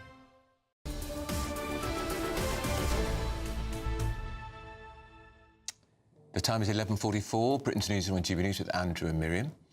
Well, a think tank founded by Sir Ian Duncan-Smith says that the pensions triple lock should be scrapped to save Britain's lost boys. Well, we're going to talk to a researcher at the Centre for Social Justice, Luke Taylor, who joins us now. Luke, just so people know, just remind us what the triple lock is. So the triple lock was designed back in the coalition government to raise the pension by one of three measures. So either it would go up 2.5%, or it would go up by inflation, or it would go up by earnings, whichever one was the highest. And of course, it's something that the Conservative Party say they will stand by tooth and nail, not least because, of course, they've got a lot of older voters, probably the only part of the population that still turns out for the Tories. But your report is saying you've got to give up this triple lock because it costs billions to help the lost boys. Who are the lost boys? So yes, we're calling for the kind of scrapping of the triple lock, but we're actually trying to say that pensions should be uprated from now on in line with CPI. So the OBR still estimate that this will end up costing about 6% of GDP. So we're absolutely not leaving pensioners in the lurch, but it's about recognising that for 3 consecutive years now we've had the total fertility rate that is the lowest on record, and that also we're not producing the strong families that we need for our economy. But so who are the lost boys? We produced a report back in March looking at what's going wrong for boys in Britain. And I think some of the key findings were that we now have 2.5 million children in the UK who are growing up without a father at home. We know now that boys are more likely to have a smartphone in their pocket than they are to have their dad at home. And just to highlight how that's changed, in 1960, when you were born, by the time you sat your GCSEs, you had about a 90% chance of living with your mum and your dad at home. In 1970, it had dropped to 80%. But for kids growing up now, sitting their GCSEs, it's almost a 50-50 whether or not your dad is going to be at home with you. So the way that we've constructed our families, the stability of families in the UK has really changed in the last 50 or 60 years. Now, when the first Lost Boys report came out in March, that kind of showed the state of play for boys and young men in Britain today, and some of the key findings were about how the gender pay gap's being reversed, how boys are falling behind girls in every stage of education. But this new report looks particularly at the early years, the 0 to 5s, the 0 to 7s, 0 to 12s. Why have you chosen to focus on such a young section of boys? So I think it's really important to start early, partly because if you want to invest there, that is where you'll get the best bang for buck. But also because the stuff that's kind of politically interesting or salient to politicians and wider society, things like knife crime or school exclusions or not in education, employment or training, or even the pay gap, that's interesting. But all those ideas, really, we can track their trajectory from a very, very young age. And just because there's this break in time, it doesn't mean that there's a break in the causal chain between the two. So we've decided to look in the first few years of life, and particularly where those boys can be found. So we're looking at their homes. What are their homes and their families like? And what are they like? Can I jump in there, Luke? What are their homes and families like? What sort of family background are we talking about? So, I mean, we're really looking more broadly at boys in general, particularly poor boys. Right. So we often talk quite a lot about the white working class boys. I think that's probably because they make up the vast majority of these boys we're looking at. But, I mean, there are places in the UK where people are growing up. There's about a third chance of whether or not you will have your dad there just by the time you're born, so not even throughout the years. And why is it so important for the dad to be around in the early years? We kind of know instinctively why dads are important for teenage boys, but why are they so important, in the nursery years, if you like? Yeah, so I mean, I think that there's a large part to be said about the kind of protective factors of a father figure. So not only in terms of maternal health, so we know that, for example, single mothers, when they are pregnant, there's about over a 40% chance that they will be smoking during pregnancy. They're over twice as likely to suffer from postnatal depression. The kind of impacts of both of those kinds of things are really detrimental on the health and behaviours and kind of the wider life of the young children. Likewise, there are other things to do with modelling when you're young. We don't learn so much by being told what to do, but by being shown what to do. So if you're growing up in a family where your mum and your dad are around, your dad's going out to work, your dad is telling you he loves you, your dad is playing with you and, play fighting and roughing and tumbling, you learn a lot of things through that we might not necessarily be able to replicate in a kind of educational environment. And the knock-on impacts of that we discussed in the first report. Well, really interesting, and you make the case very well, Luke, I must say. And by the way, I think this one here might have had something to do with this report. Did she write the foreword or something? She did. It was an excellent foreword. I'll buy you a drink later, Luke, thanks. You had to say that. And if Ian Duncan-Smith says, send him my best wishes, I'm a big fan. Luke, great to talk to you. It's Luke from the Centre for Social. You're a big supporter of the Centre for Social Justice. Absolutely. Well, I'm a senior fellow there, so I'm helping with these and other reports. It's so important. And so many people are now reaching out for solutions like this because people realise we're in such a it's really important. Now, moving on, if you want some of that elusive holiday sun, by God, I think we do, don't we? Here's the forecast.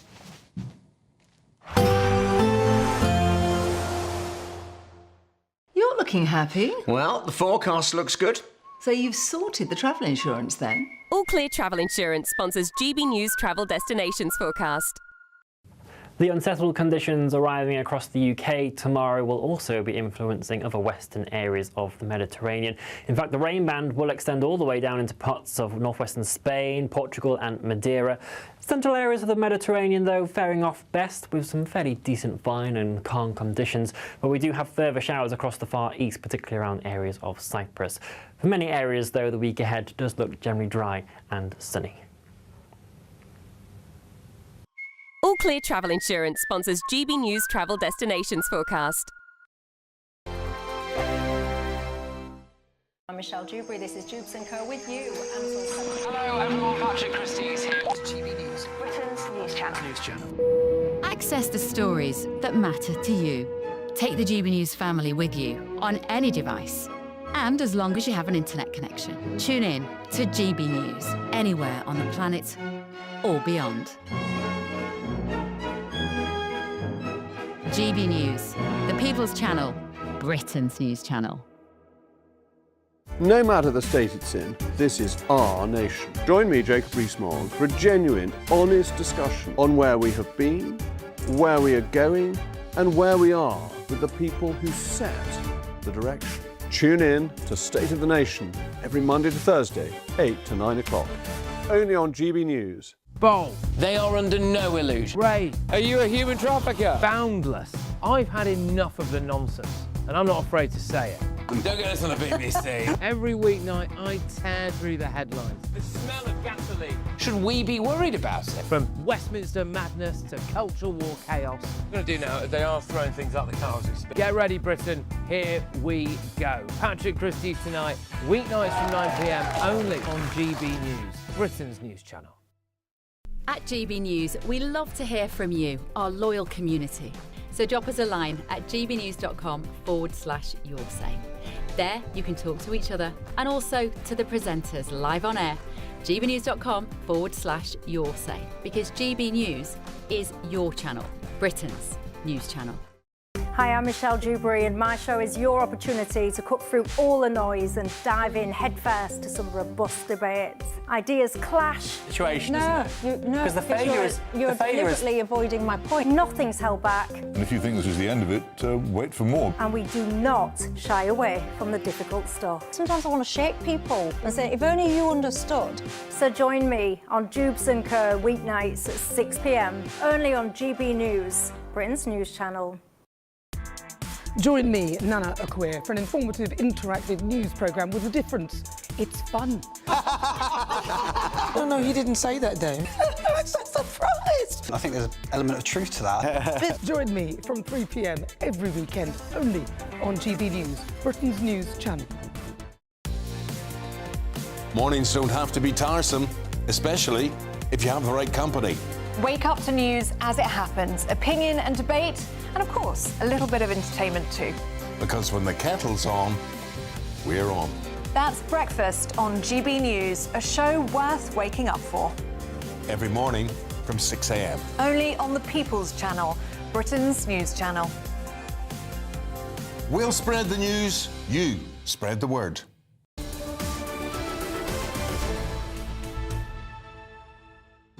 Welcome back to Britain's Newsroom. It's been quite a show, Andrew. It certainly has. Busy. Gone quickly. Yes, and we had obviously quite a long time listening to Kemi Badenoch We and had the Prime Minister on as well. We did. Yes, forgotten about that already. I still think great opportunity for the Prime Minister. He is at the factory which produced the car, which has given Lando Norris a world championship at the age of 26. I've checked, he's the 7th youngest ever world champion. Oh. It was just so underwhelming, Prime Minister.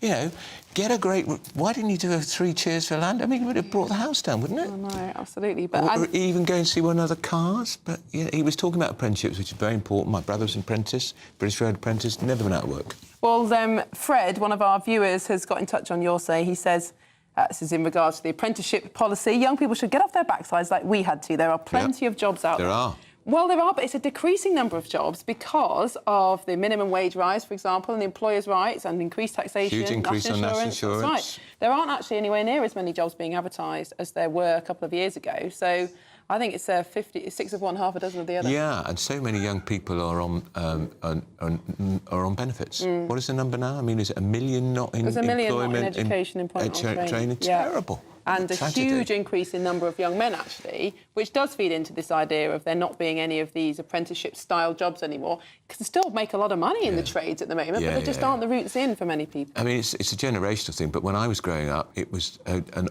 honourable course of work. You left school at 16, you got an apprenticeship. You could get one in... My brother got in British Rail, so he's never been out of work. He was rather like the Prime Minister's father. He was a toolmaker. He wasn't. Yeah. I've never heard that before. Yeah. God, he said it within a minute of the speech. My father was a toolmaker. Yes, we know, Prime Minister. You tell us all the time, and it's become a source of parody. And mirth. And maybe he realises that. But it does highlight how all the kind of status has gone from those roles and gone on to university education, some of which is very reputable, but some of these degrees, as Olivia was saying earlier, aren't really worth the money people pay for. We need to get the status back in the skilled jobs that we know. Do you really need to do a degree in golf course management? No, definitely not. Well, that's it from us. Coming up next, Good Afternoon Britain with Cameron and Nana. What's coming up on your show?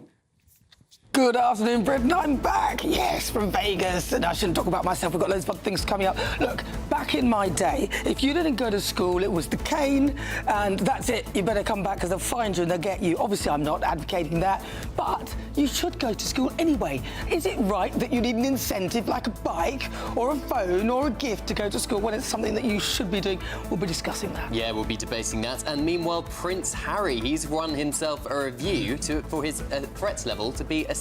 Does this mean that British taxpayers are going to be funding more of his police security? More details later. Nah, I don't think so. What do you think? We want to make the new year your best year yet, with a chance to win our greatest cash prize to date. A simply stunning £85,000 in tax-free cash could be yours. Treat the family to that bucket list holiday you've always fancied. Get your dream car you've always wanted. Or just relax, safe in the knowledge that the coming year is on us. For another chance to win £85,000 cash, text cash to 63225. One entry costs £2.50 plus one standard network rate message. Or text bonus to 63225. 5 entries cost £5 plus one standard network rate message. Go to gbnews.com/win. Entries start at £2.50. Call 0903 686 3232. Calls cost £2.50 plus your network access charge. Or post your name and number to GB18 PO Box 8690 Derby DE1 9TT. UK only. Entrance must be 18 or over. Lines close at 4 p.m. on the 30th of January. Please check the closing time if listening or watching on demand. Good luck.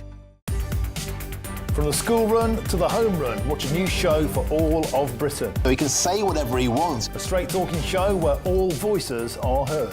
And, you know, when are we going to stop talking about smashing the gangs and actually do it? With the stories that matter from every part of our country. There's a bit of a crash landing there for your Chancellor. Bold, fearless and standing up for you. That's me, Martin Daubney, 3 p.m. till 6 p.m, weekdays, here only on GB News. The People's Channel, Britain's news channel.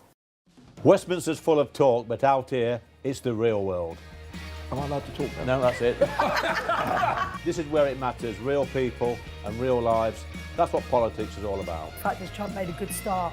No. Straight answers, no spin, and just a couple of pints. How many fingers have I got up? About 10. So join me for Lee Anderson's Real World every Friday at 7 p.m, only on GB News.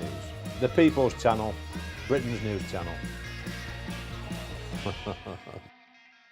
Britain was once the envy of the world, but look around. A nation that no longer knows what it is or where it's going. A country that's broken. How do we fix Britain? How do we bring it back? Friday night with Matt Goodwin at 8 p.m, only on GB News. No matter the state it's in, this is our nation. Join me, Jacob Rees-Mogg, for a genuine, honest discussion on where we have been, where we are going, and where we are with the people who set the direction. Tune in to State of the Nation every Monday to Thursday, 8 to 9 o'clock, only on GB News. At GB News, we love to hear from you, our loyal community. So drop us a line at gbnews.com/yoursay. There you can talk to each other and also to the presenters live on air. gbnews.com/yoursay, because GB News is your channel, Britain's news channel.